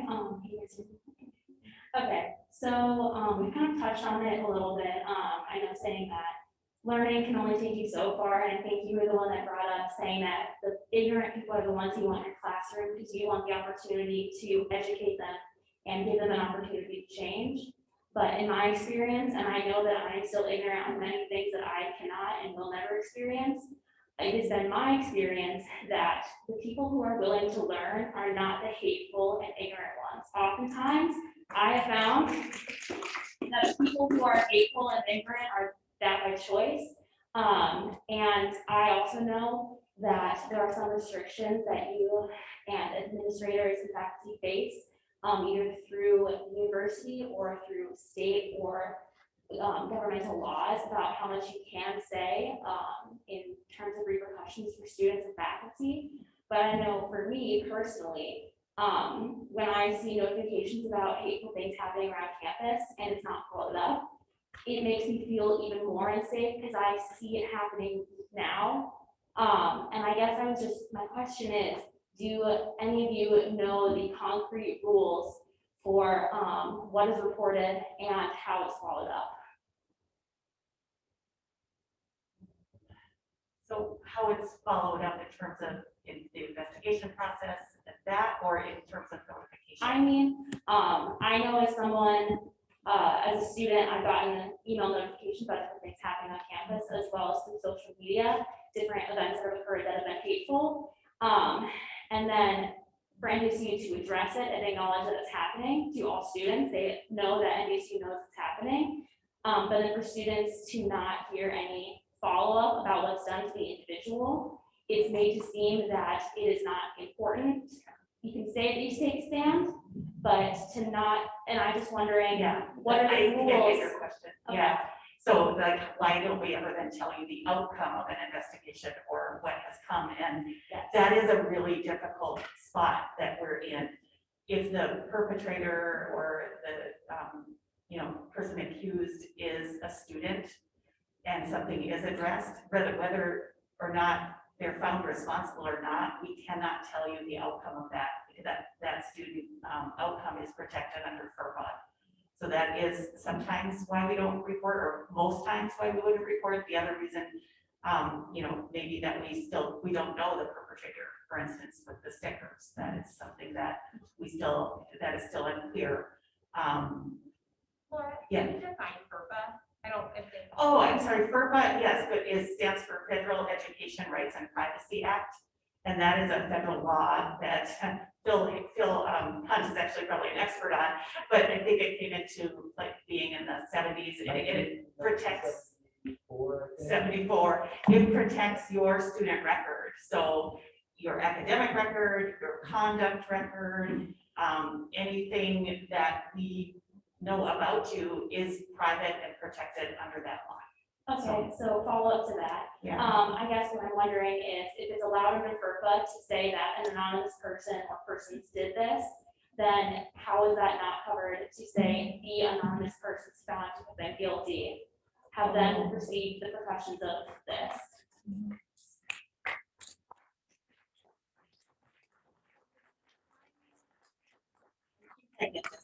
I'll ask for help from Casey or others. If I think that what I'm understanding is when we report those, we don't always know who the perpetrator is, if it's a student or not.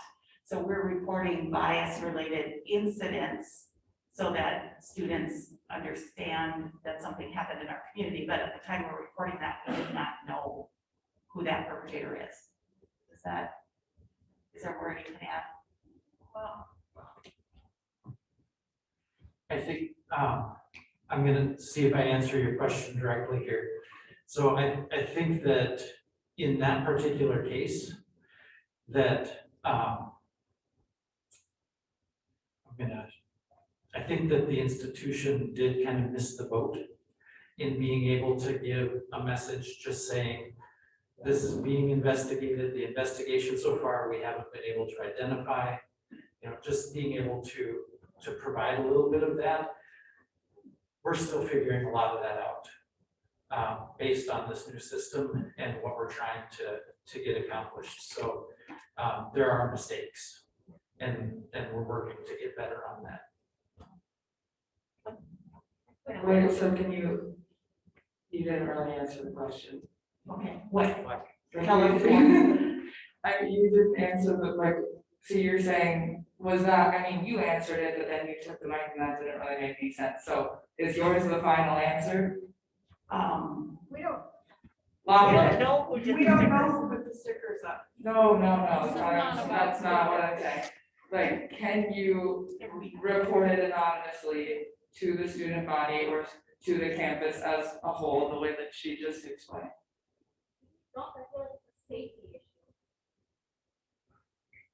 I personally think that even if we don't know the identity of the individual, of the person, we still want to know what has happened to them, what the consequences are. We don't know who it was, even if their identity is known by the. I think it would also help the people who do act on these things know that there are consequences for them and what those consequences would be.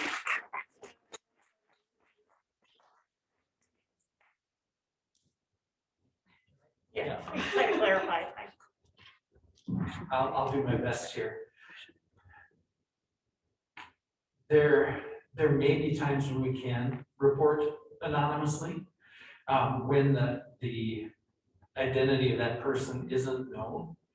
But in the recent cases, the identity of the person and people are widely known. So even if I report it anonymously, I am telling you what I did to that person. And that would be a violation. of the Could law that that not we're be the talking case for any situation that other people know about what happened? Not broadly. I guess, just to follow up, this will be my last question. I know a couple people want to touch on it, but, obviously this is a very hard subject to broach and there's a lot of gray area and there can't be super hard lines, but I'm wondering if there is anything currently set that says what the, repercussions would be if you knew, or, I know that it gets sent to an equity office or it gets sent to, student conduct. But then I personally, maybe other people know what happens after that. And I guess what another question is like, do you have, like, if this, are there set consequences for set actions? If you do this hateful thing and it causes these consequences, this will happen to you. And I feel that if that was concretely laid out, and laid out in terms, then it would be easier to reinforce and then also address people that do those hateful crimes. Well, and you wouldn't have the questions about what happens afterwards, and people just already knew, but I know a lot of times you say a case by case situation, so if you're gonna say that, then I don't know if I wanna hear the answer. Actually, I'm working on this. And I'm going to try to have something concrete over the summer. It was one of the first things that Sadio Hassan asked for too, after the first incidents. And so I am working on this. I know I have frustrated Ally to no end about this question. Because in 20 years of doing this type of work, I have almost never come to a case that is the same. I can almost never predict what is going to happen, what has happened, but I will work on being concise and clear on giving some of that guidance and try to get it up to you ASAP. I can give some good generalities about, like, I'll give you an example. Alcohol violations occur frequently, right? And as a hall director, and there might still be some of my hall director friends in the room, I knew that basically if it was a standard case, this was happened, we'd assigned this, we were kind of done. We moved it forward after that. So that's the type of clarity that I want to try to give around some of these other incidents as well. But it is difficult.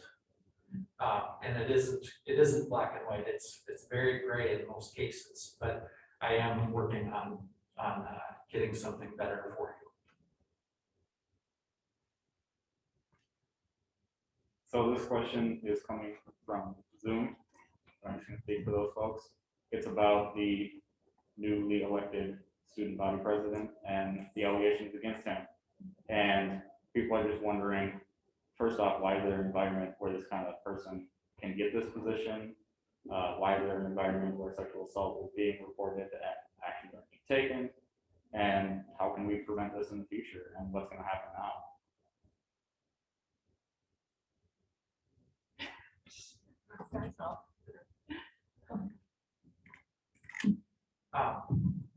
And Emily, feel free to chime in here if you want to. All right. So I'm in a unique position being both an advisor to student government and in the conduct realm of things. And so I see things through two different lenses that way as well. One of the things to know is that it is very clearly laid out in the Code of Student Conduct how you can become ineligible to hold an office in a student organization. That's the process that we have to follow from a conduct standpoint, right? So those reports have to be vetted by the equity office. They bring them to us for conduct then after that. That process can take a while, right? And that is the only way that the institution can determine that someone is ineligible to hold office. Right? Student government reports to nobody. Right? Student government reports, well, actually, I won't say that. They report to you, right? So there is the conduct process that way. And as advisors, we don't supervise anything for student government, right? We provide advice. There are potentially, and I know we have a couple of people who have been in student government here or are, there are potentially paths you can take through student government to address it as well. So that's an organizational piece that they have that I would encourage you to investigate if you'd like. I can tell you that there are no, you use the term sexual assault, right? There were no sexual assaults that were reported in here. Sexual There are harassment. allegations of sexual harassment, right? And so that is what equity has to work with. And they can only work with the information that students provide. So the processes are playing out, and student government is the place to go if the conduct process doesn't give you what you're hoping for. The other thing I would encourage you all to do, and again, we need to speak in generalities about this because we can't speak in specifically about allegations that were made against a student. But I would encourage you to look at the policies around sexual harassment, sexual assault. All of that is clearly defined in policy, not because we want it that way, but because there is very strict federal guidance as to what defines harassment and the whole range of those kinds of offenses. So again, like something may be objectionable behavior, but it doesn't always rise. And I'm not specifically talking about this case because I'm not an investigator and I have not seen reports and I can't talk about a specific case. But I want you to look clearly at the definitions of those offenses as well, because it has to meet the thresholds, and we are federally bound by regulations on what meets those definitions. So again, there could be objectionable behavior that sometimes doesn't meet those definitions.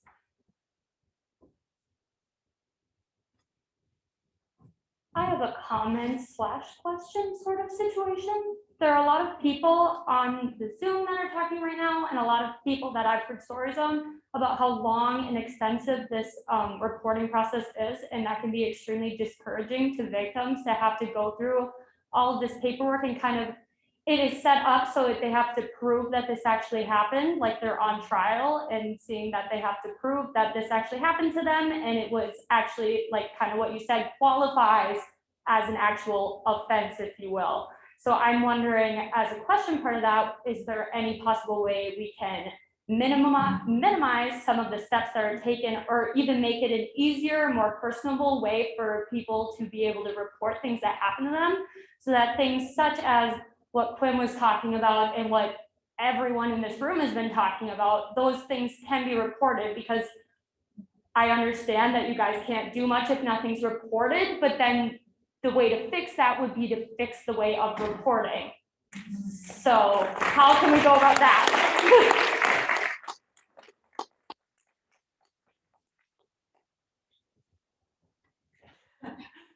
We can try. I mean, we can certainly look at those policies, we can look at those timelines, and that's what I can say right now. I hear what you're saying. It does take a long time.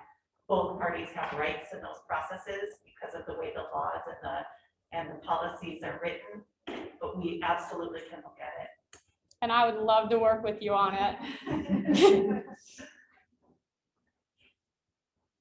Okay, so I have another question on like the reporting process. So I reported my sexual assault and I got back from the equity office that unfortunately nothing can be done through the NDSU standpoint.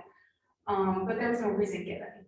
I feel that, I was left with a lot of questions as to why there was no reason given, even though like you guys have to go through the whole like list of whatever, what qualifies, for like a trial or something. But for us, sometimes we're not really sure of all of those things, even if we have read through everything.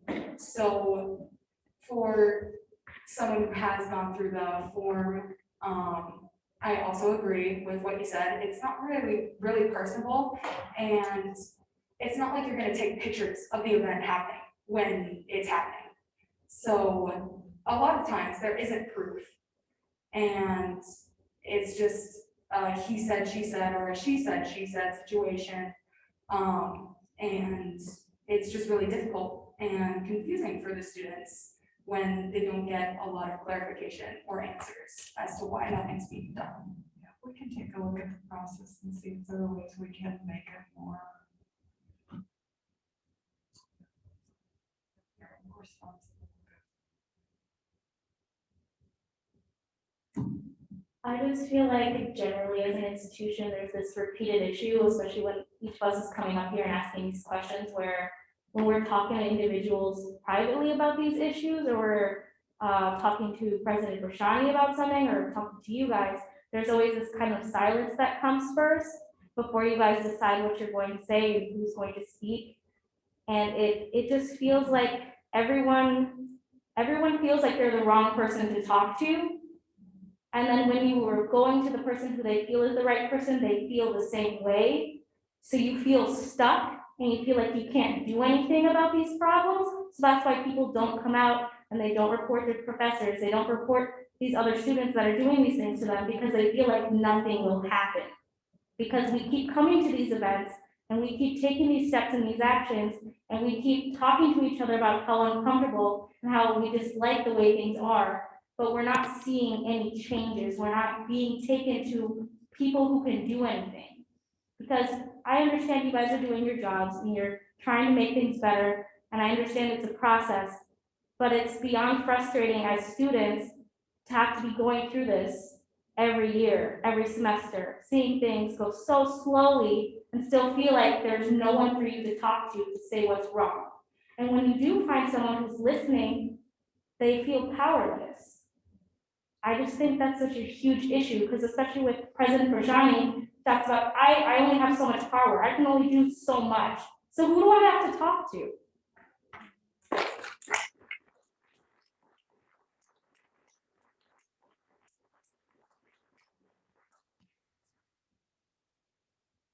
I can understand the frustration, or maybe I can't understand the frustration that you must be feeling. I think one of the challenges I'm facing tonight is I'm not sure if I'm supposed to be talking or listening. And I know that sounds like a very lame excuse, but I started the session trying to tell you a little bit about who I am and what I believe. And then kind of learned that I should have just listened. And so I'm trying to just listen tonight. But I am the kind of person who will go back to my office and start working on it tomorrow. I mean, that's my role, is to try to make things better here. And I know that I have people on campus who are trying to do the same thing. And unfortunately, it's slow and it's frustrating, and we just got to keep trying, though. I mean, not a choice.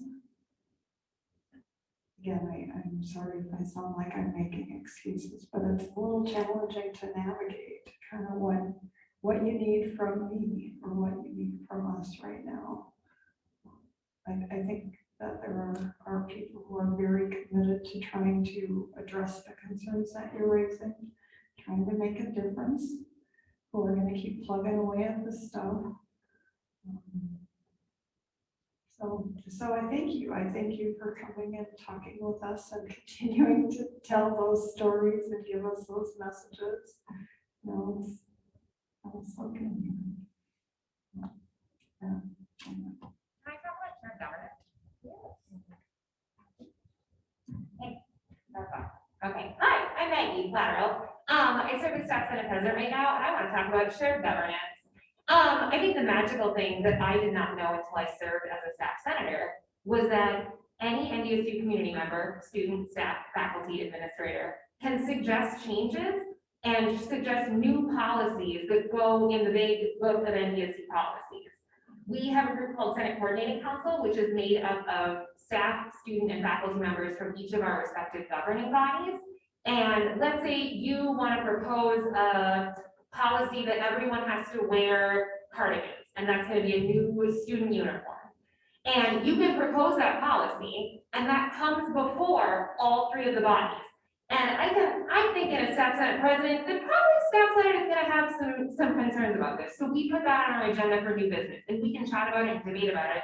And we can vote like, yes, this is a cool policy, no, summer and cardigans is gonna be bad news bears. Any single policy can be amended, changed, all those things through this process. You don't have to serve in student government to do this. You don't have to be a staff senator to do this. You don't have to serve on faculty senate. It all comes up through the same process, and everybody gets a voice in it. It goes to the department where the policy lives. It goes through legal. It goes through all the governing bodies.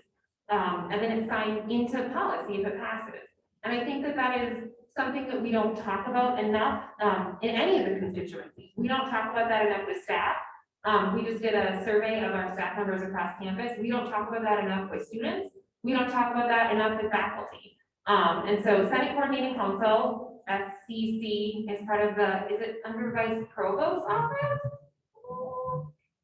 If you search NDSU SCC, you will find that. So I think that a lot of the stuff that we've been talking about is policy stuff, and some of those are federally mandated, and we can't always change that stuff that is higher above us, but there are options for you to have a voice in our policy that governs our campus community.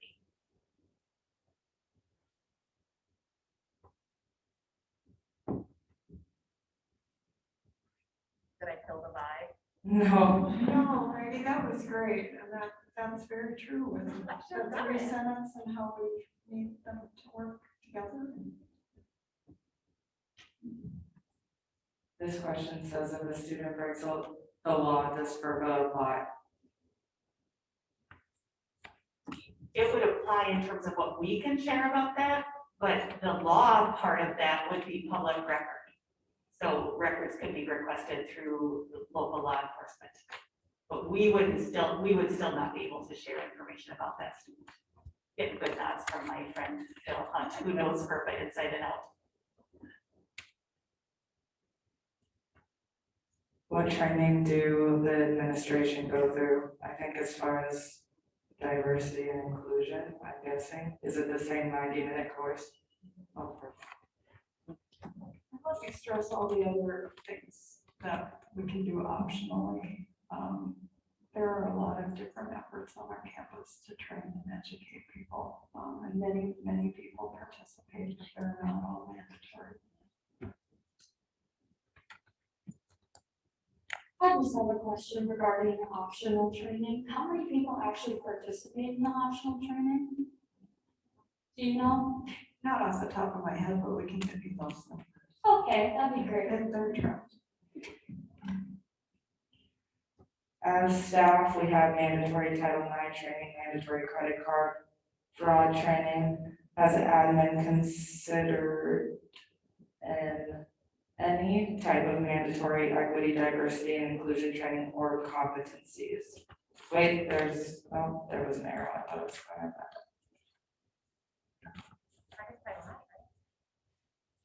I think that is addressed in the required training right now, but it's not to say that there couldn't be more. We'll certainly take down these ideas. I'll give you all of these too. How is NDSU going to commit to encouraging students to not only accepting and encouraging students? I don't know what this says, to only accepting plus encouraging students in their morals, but also diversifying their friendships and relationships. These are deep. We're getting deep. Yeah, I mean, I guess I would say to that is, we will do our best to influence students in terms of the education we provide, the values that we state that in our strategic plan and that we work to live by. But I don't think we can do what's on that note card. I think we can work hard to change hearts and minds, but I don't think we can guarantee. And I think that we all have a role in that, right? You're creating our community too. And, I don't know who said this, and I'm gonna paraphrase this very wrong, but someone said a long time ago that the answer to bad speech is more speech. And that's what you have all done. And you are changing our campus, and you are making it not okay for the people who have hate in their hearts. That's how we change that. We all are a part of that. It's not just us. And I'm not saying that to shirk responsibility. I get that we have a heavier load to carry, especially those of us with white skin and heterosexual and all of that. I have a privilege and I need to carry my load, more than my share, but we all do have a role, and you're doing it now.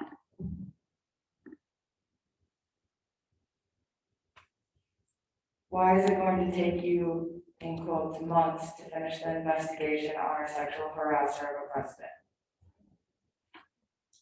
I can't answer that question since I'm not doing the investigation, and I don't know if Emily's still. Okay, so I guess a better way to phrase that is, why does it take months? What is the process of the investigation that takes months?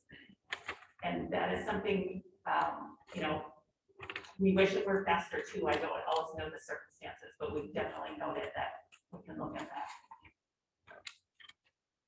Would it be possible next time you guys do this, if you guys are deciding to do something like this again, to have those people here so we can ask them these questions?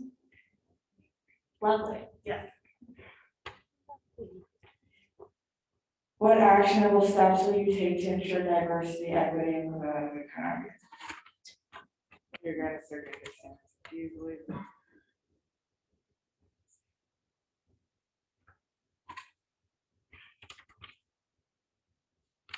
Where do you see this campus in 5 years from now or 10 years? You, maybe all three of you guys should answer. I hope you'll be very happy alums that we did this work, and it's a much better place to be.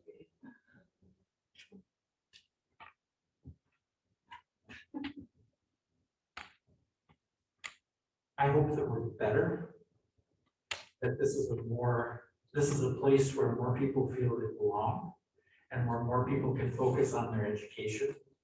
And I hope that in 5 or 10 years from now, especially those of us that are up on stage, are still working on this. And I think the last thing I would say on that is I hope that there's more trust between us, and I get that trust is earned. I hope that that's the case.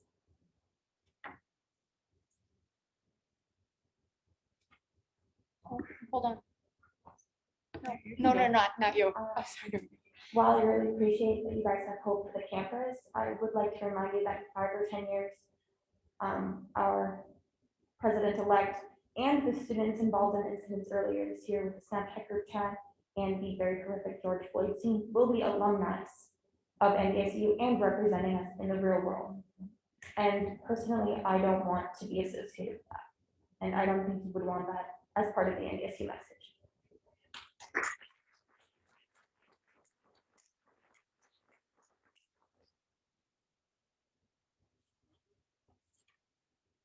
I didn't come here to talk today. I just came here to listen, but you guys keep saying you don't know what it is that you want from us. We don't want allies, we want accomplices. We want people who are actually going to speak up for us. I've had allies for the 6 years I've been here, and they ain't done shit for me. My freshman year here, I had a cop pull a gun on me because I was playing hacky sack outside of my dorm a week before campus opened. I had a kid call me a redskin at the opening of my dorm, like the first meeting. I got reprimanded because I got mad at the kid. I got reprimanded for burning sage in my dorm. That's a protected thing. No one told me that there was a form I had to fill out. No one told me that there was a form that existed. I still have not seen this form. I've bitched about this for 4 years, and people tell me that that form exists. No one has ever once pulled it up for me. No one has ever once shown it to me. Why is that? Why do I have to jump through hoops to practice my religion? Why do I have to worry about the cops pulling up on me because I'm on campus a week early for something? Why do me and my fucking brown friends have to worry about this? What actions are being taken there? What's happening in the residence halls? What's happening with the police? Because I haven't heard anything about any of those. And these are issues that I had when I showed up, and I've heard repeated in every single freshman group that I have spoken to since. And I repeat, that's been 7 years, 6, 7 years since I've come to campus. But I want answers, and I appreciate if you guys can't give them to me, but I would really appreciate it if you could.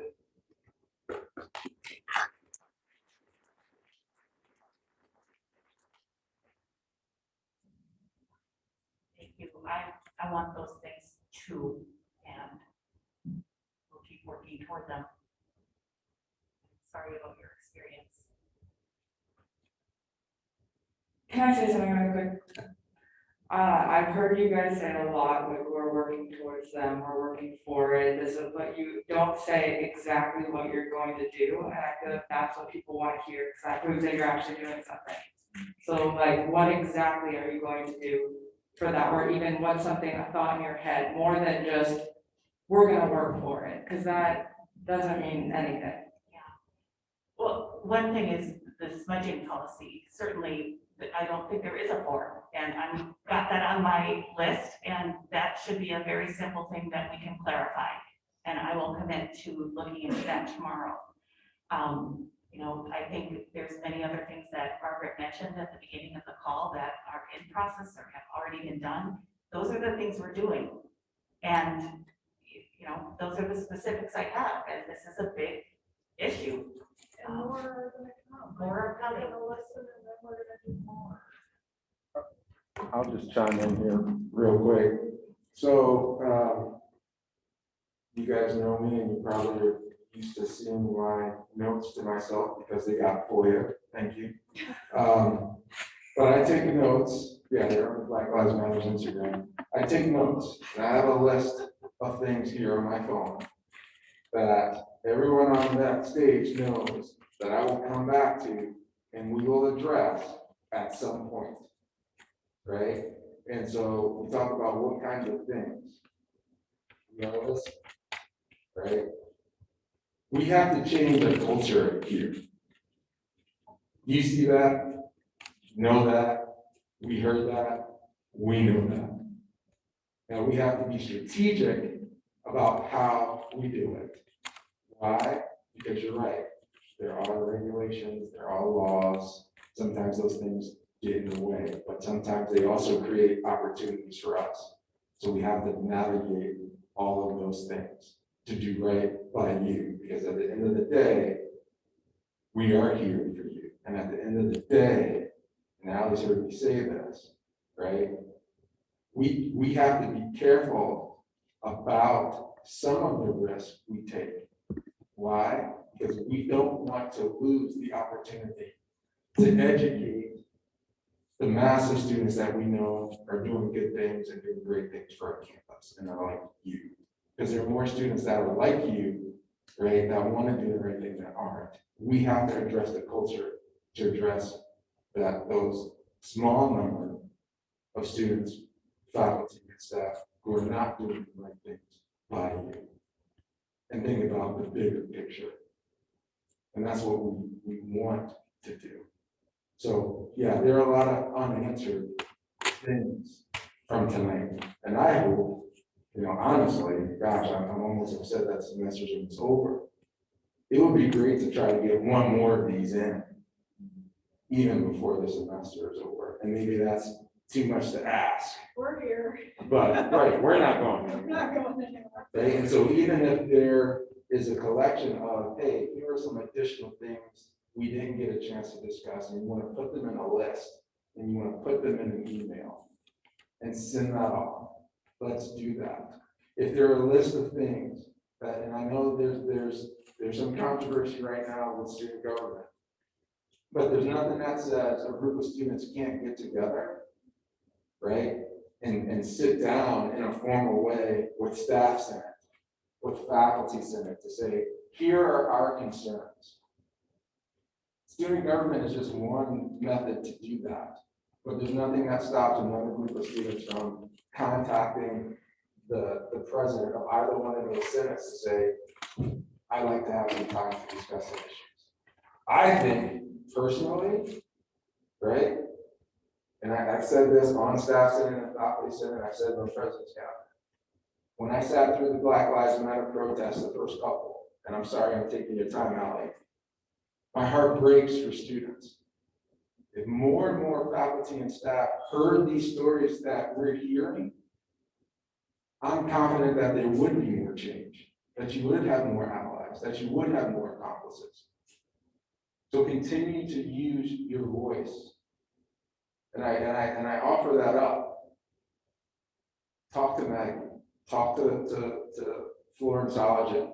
Try to find some time to get in front of those very people, right, who you feel need to hear what you're saying. Because the people here, yeah, they are your allies, but there are other people that I think you need to get in front of. Sorry, Ally. Yeah, okay.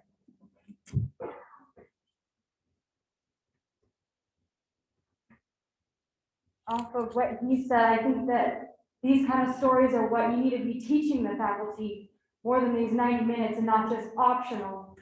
These are like, if they aren't going to go to these protests, then make them sit through this and make them listen. And then they have to like, either continue to be blind or they have to wake up. Because if they're not going to go out of their way to go to the protests, to come to these things where these things are being said and being talked about, then make them have to listen.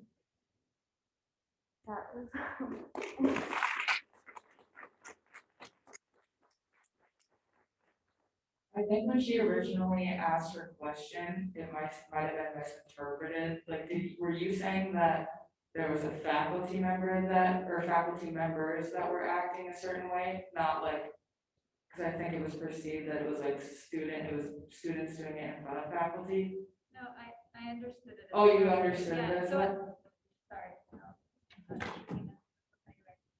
Well, because then my question to that would be, what if it is the department head?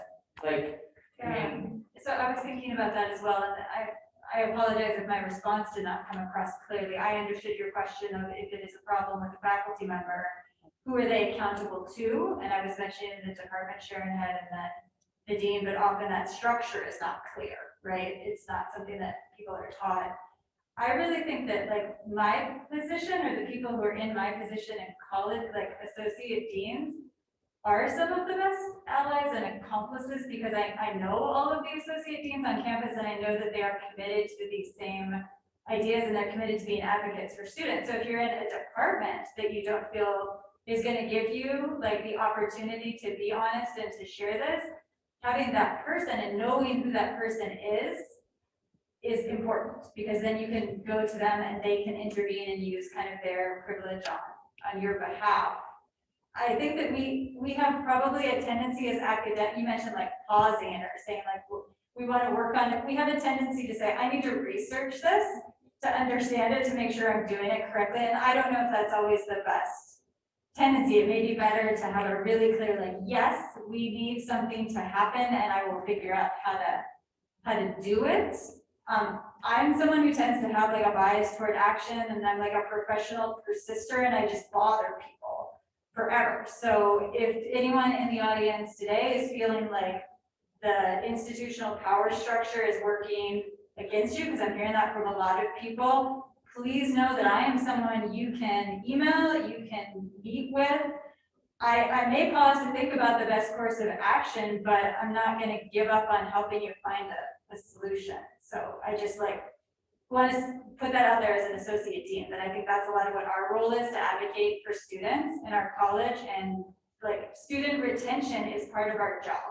So what you're saying about things that need to be done to retain students, that should be part of our job as well. Does that answer the question? Yeah. I hear what you're saying about feedback too. I think it's important. How are you going to involve students in your DEI work going forward? Yeah, one of the things I know that we're working on for next year is there's this new commissioner in student government for diversity and inclusion, and that commissioner will have a commission. So that person selected for next year is Olivia Thomas. If some of you know her. There will be a group of students that work with Olivia, and they will also have a very direct line to Casey Peterson, our dean of students. So that's one way, and I think there are others too. Can you explain what that means, the commissioner, what they're gonna do, what they have access to? Like, you get what I'm saying? I will try. Matthew's not here anymore. So, let me say, they will, I believe that Jacqueline from OMP has also agreed to co-advise that group. So they'll have access to us as advisors. The commissioner will report through student government. And Matthew left it open enough for whoever comes in to do what they believe needs to be done. They won't report to me. They won't report to anybody at the university. And the commission, we're trying to build the council that the students asked for in December. Which is in partnership with the Student Voice Project? That would be transitioning into this council. The diversity council we asked for? So I talked to some people that are a part of the Student Voice Project right now, and from what I heard, and if we're still calling it a diversity and inclusion council or something similar to that, that it's all white women, or for the most part, the majority is white women that are in attendance. So it's That won't be the case next year, because the membership will change and the way that the membership happens will change. I'm wanting to visit with Olivia about that in particular and see, we'll come to basically a process on that where the membership will be based on policy 100, the non-discrimination policy. And so we'll be seeking representation from those groups for this council. Okay, and then as far as the, no, what did you just say? You said no limitations, right, for the commissioner position? So I've had a lot of limitations working with you guys, so I'm confused then what their no limitations will be. I'm saying that there's nobody here that's going to tell them what they can or can't do, other than. But they have to follow the same guidelines that I've been following, right, trying to work with you guys? Or no? Well, So, or are they working with you, or are they not working with you at all? Because if they're not working with you, then what are they doing? I'm not sure what you're saying, Ellie. I just feel like they don't have any limitations, but. I'm saying that. What are they doing? What can they do? That's gonna be partially up to them. I'm hoping that, like. But. They'll add the. Yeah. So that position will be an advocate for change. They will not report to us, but they will collaborate with us. And, they'll. So it's the same thing that we've been doing, so there's Except limitations. if it's institutional, they'll be reporting up through student government and have an equal place at the table. Okay. I think that just the clarification she's looking for is like understanding like how student-led groups on campus and people who are employed by the university, they have to work and conduct themselves under a certain conduct, just like I do with my job.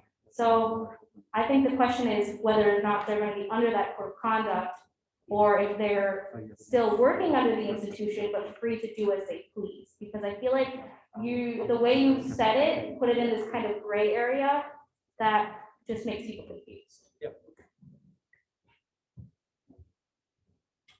So we're all under the code, right, at all times. They can do what they please.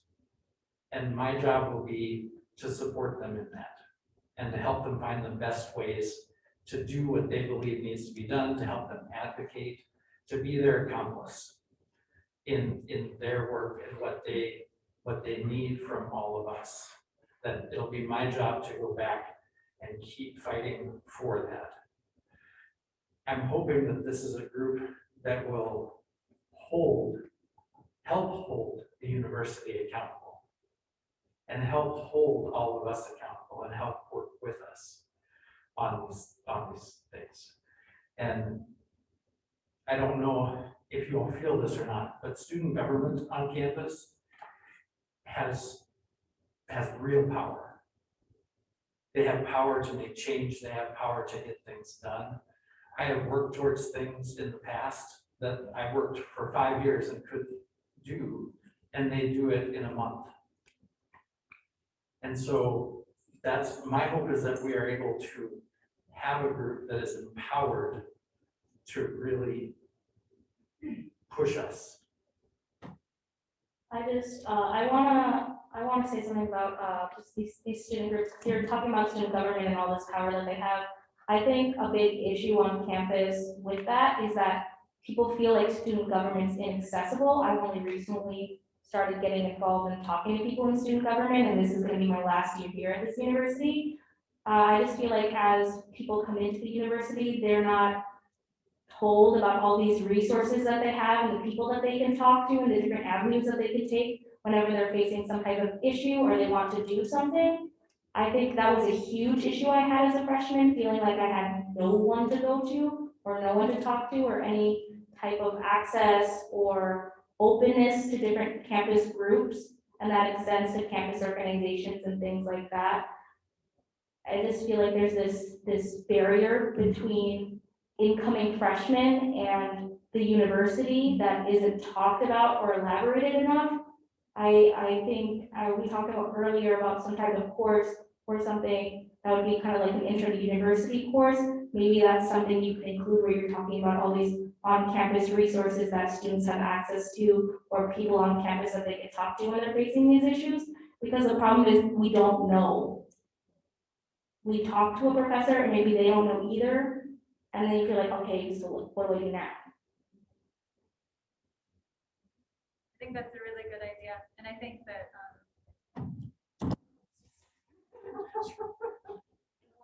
and I want to get your feedback on this. Would it be helpful to have it like a month after that? Because I feel like you get so much information as you're coming in that sometimes if that's included, it's hard to keep track. But I felt that way when I was a college student, when I was a faculty member. Is a month in too late? Should it be, like, what would you recommend? I think a month in is a decent check-in time.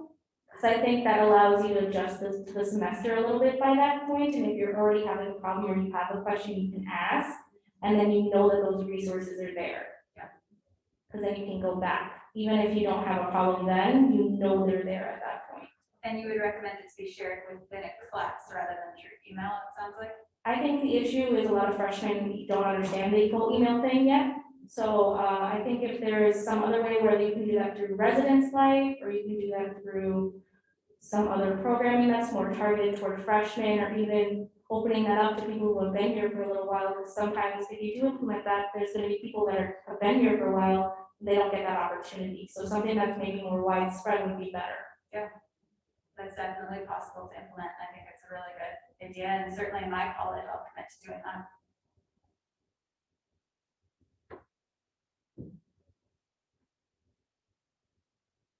Thank you. How are you doing on your fishbowl, Ally? Good.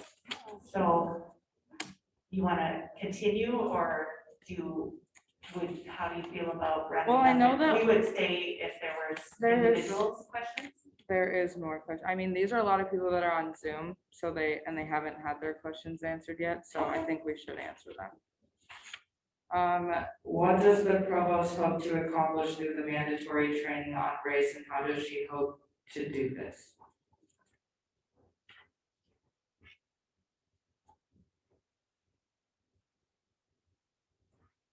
Well, I think the mandatory training is a first step. It exposes people to ideas. By requiring it, we are saying this is important to this community.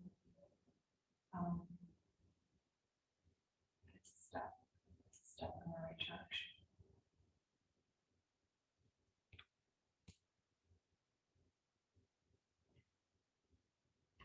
So this is an example where you could be kind of just more clear again on the process. It says what moves to change policy as in policy that wouldn't allow for blatant racism from students are you planning to make?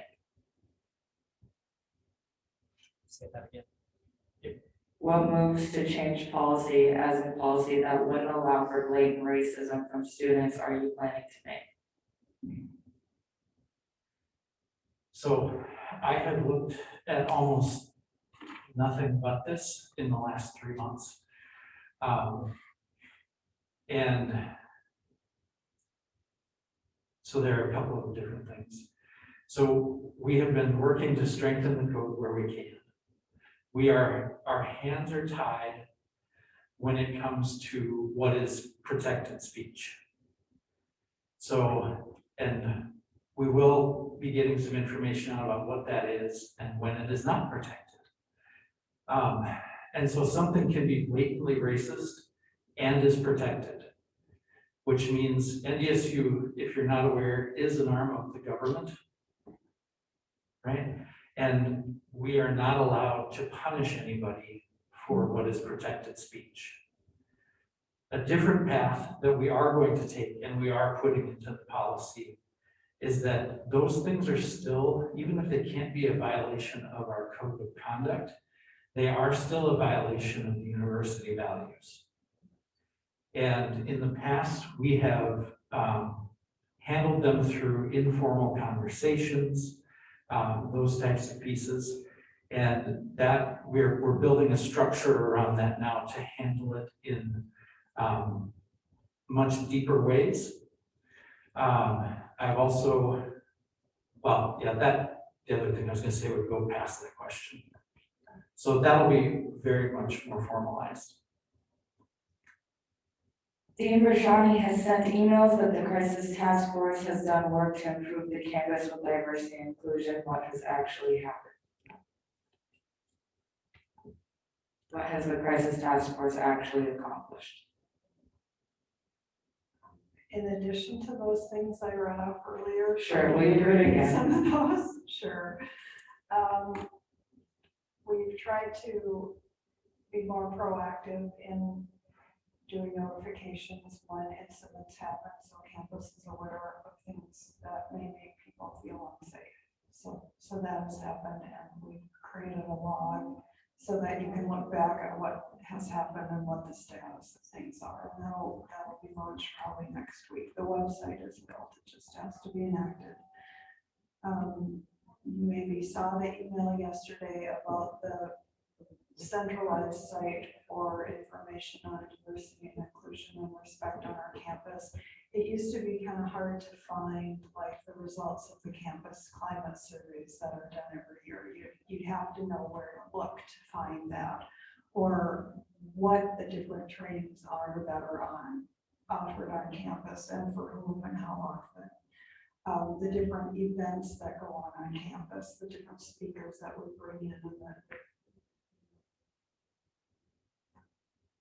Northern Plains Ethics Institute did a great session on linguistic bias this week, so to find out about events like that.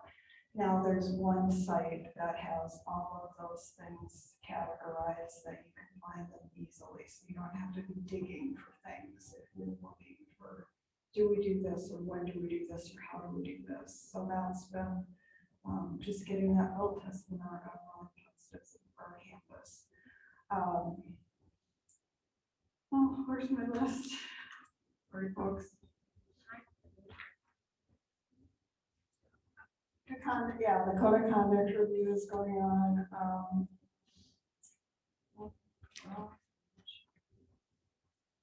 The NDSU Stands Against Hate campaign that's going on. The hirings at the counseling center. Variety of things that are going on across campus and within faculty senate and other places.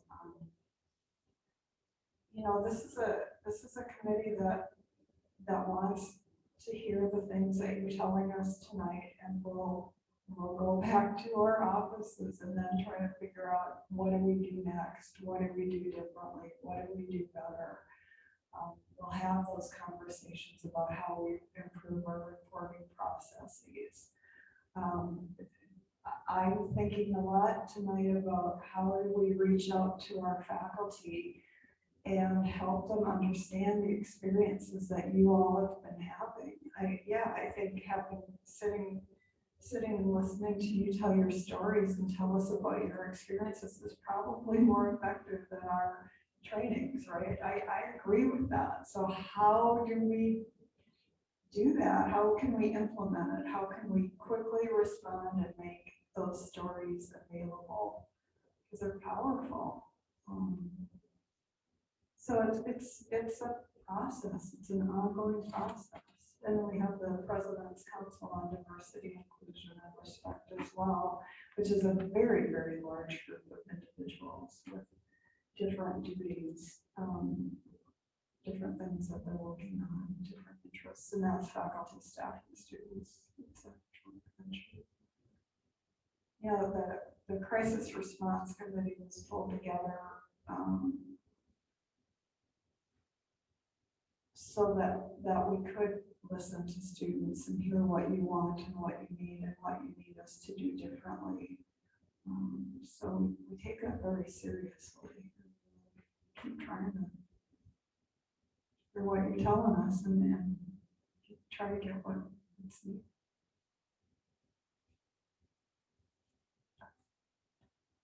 This one's just a comment from someone on Zoom. As someone who is currently going through the complaint process, it's not easy. There's too many forms, too long of a process, and it's unfair. How will further efforts and pursuit be made in order to ensure that diversity and inclusion are put into place now and in the future? That's kind of similar to another question, but it's not the same thing. I don't know. If you want to answer that, I don't want to answer. I'll talk about that a little bit. Hi, Maggie Lateral, Staff Senate. I'm super jazzed that the student government body is going to be having a diversity, equity, inclusion. Faculty Senate recently reactivated theirs. We have an ad hoc committee, and so I'm thinking, much like how we have an environmental sustainability that contains humans from all three of those groups, how we can work together and kind of cross-pollinate that work, because maybe Staff Senate doesn't know something that Faculty Senate is doing, and Faculty Senate is thinking, oh, that's a great idea for student government, and being able to cross-pollinate from those different populations and being able to work across all three groups will be great. So I look forward to our continued work among the three governing bodies.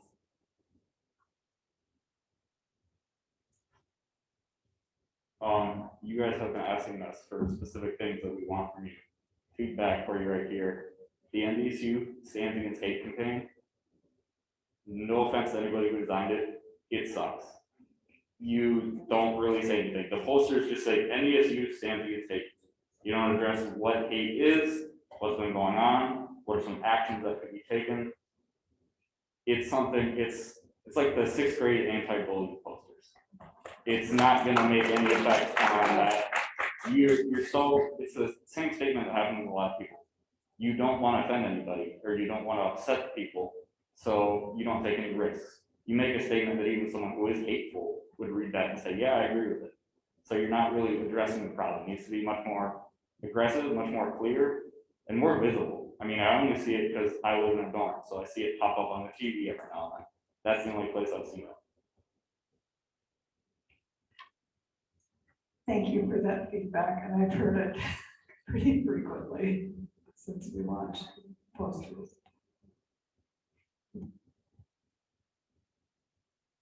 I have one about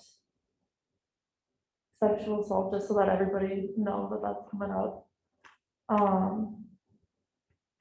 lot of my friends and a lot of people that I know have stories where they don't come to the realization of what happened to them until months later, and at that point it's already so late to get the proof. And sadly, I recognize that you guys cannot do much in terms of punishing the person who did this, the assailant or rapist who did it, but I feel like it would be so much better if those victims and survivors felt a lot safer about just like living on campus in their daily lives, whether it's putting their assailant on a list, putting the rapist on a list of like a private list that is not public, that what if somebody else comes forward with something like that? Now they have 10 or 80 people who have come forward with complaints or with the same stories or similar stories. And just so that those people don't have to be in the same class as them, so those people don't have to interact with them at all. They should not have the right to be in that place that they are. If my friend has gone through something like that, they should not have to see the person who made them feel that way. They should not have to feel or experience anything. Sorry, I get very worked up. I'm trying to not do that. I feel like overall there should, even if there is no solid proof, the fact that there is that mental proof, that mental trauma that they go through and have to deal with in terms of panic attacks or in terms of anxiety attacks or just general fear for their own safety. I want there to be something in place, and I feel like that is something that should be looked into, and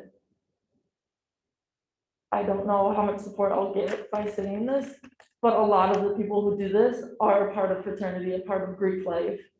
And I can list off the top of my head names, where it happened, what happened, and who it was from Greek organizations. And from what I know, Greek life does not do jack shit about it.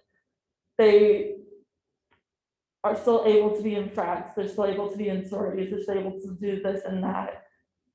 But then we still have people coming up and claiming that they don't stand for it, they don't do it, when I can be like, I know this person in your frat who you constantly post pictures with did this to my friend, did this to somebody that I know, and it was reported and nothing was done about it. So how can you actually say that you'll do anything about it when here you are still being besties with them, hanging out with them, posting about them, supporting them?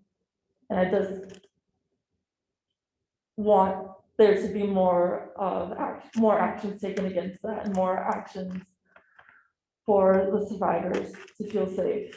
Yes.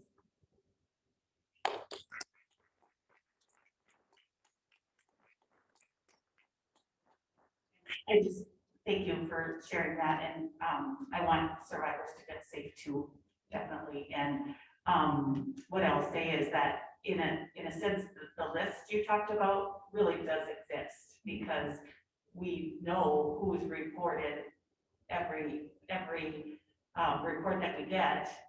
And even if there isn't proof to work on, to act on one, if we get 3 or 4 or more, and I'm not going to put a number on that, but if we get more, that absolutely is tracked. And that's the reason we track that. So that would be addressed. I'll also say that we do work with people on a regular basis from our office. Emily Frazier typically does to do no contact orders, and there doesn't have to be proof. There doesn't have to. We can do that and work so that you don't have classes together, so that there are agreements about even paths that the other person will take to not interact. And so those are some things that we can do and will do. Is there any way to make it more accessible or make it more prominent that is a resource? We absolutely can work on that. And I want you also to know about Megan Talcott, who's our sexual assault prevention advocate, who's housed out of the Student Health Center. And she is a confidential reporter. She can help you request those accommodations. You can come directly to the Student Affairs and Dean of Students office. There's a variety of ways you can request those accommodations, as well as that is also part of our mandatory training. So everybody on campus should know how to refer students to request those accommodations. And if they don't, seek out Megan, seek out Casey, seek out any of us up here. Those are absolutely accommodations that can be made. And then could I also get a contact list of everybody, so I can reach out to them and everything? Yeah, I can talk with you afterwards about it. Perfect. Yeah. Okay, how are you all doing? It's 7:35. I'm happy that I'm glad that we had this time together. I want to thank Ellie for organizing it. If you're okay, Ally, I feel like this might be okay, time to wrap up. I will stay after if there's additional questions. What do you all think? Ally, you, go ahead. I just had one thing I wanted to say before we end. I'm organizing a rally for Thursday at 3:30 here at the Union for Senate Bill 2030. If anybody wants to show up and talk about it, we're gonna have stuff to make posters. If any of you guys want to show up and talk, you're totally welcome to. I would love to see you there. So thank you. Thank you for doing that. And I know that there's been several posts to the NDSU site about that bill, and we really appreciate your advocacy. I want to clarify one thing is that as state employees, we're not allowed to directly participate in that kind of activity. For a particular bill, we can't advocate. So we won't be out there with you likely, but we absolutely support you.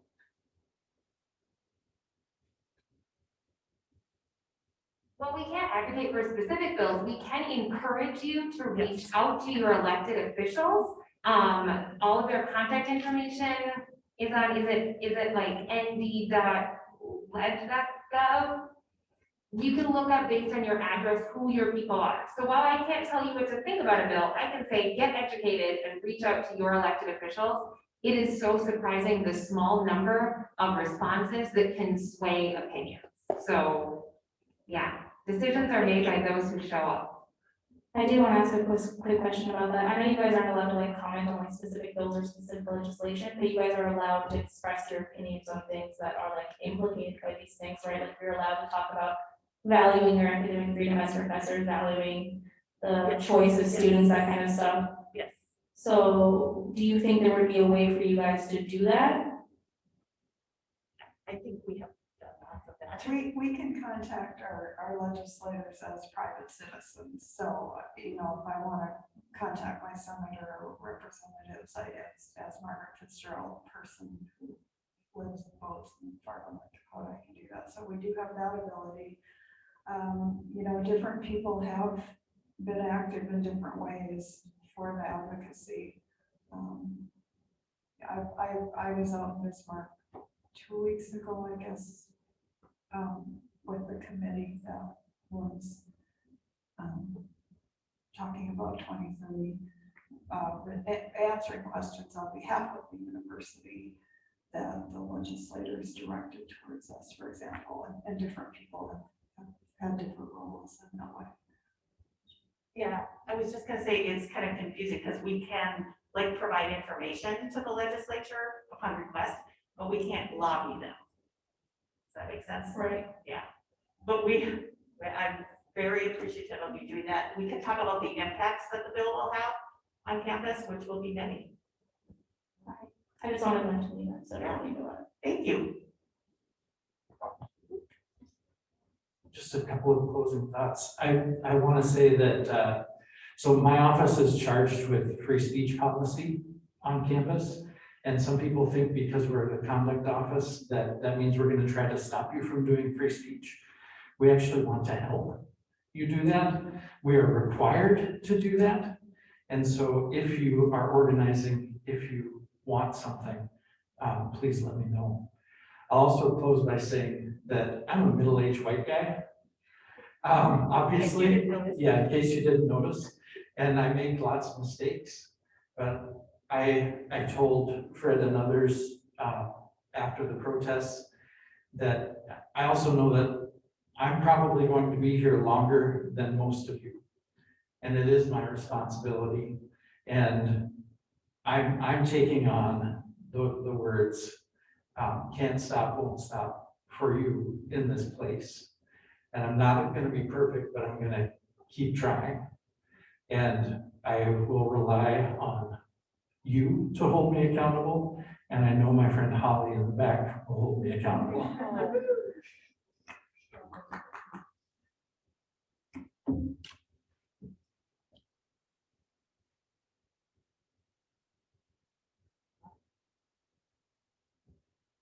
Is our time at an end? Thank you for coming. I'll stay around. Those of us who can't stay around will, and those of you who need to connect and get names, addresses, want to talk to us about reports, whatever, we'll be here. Thank you for coming.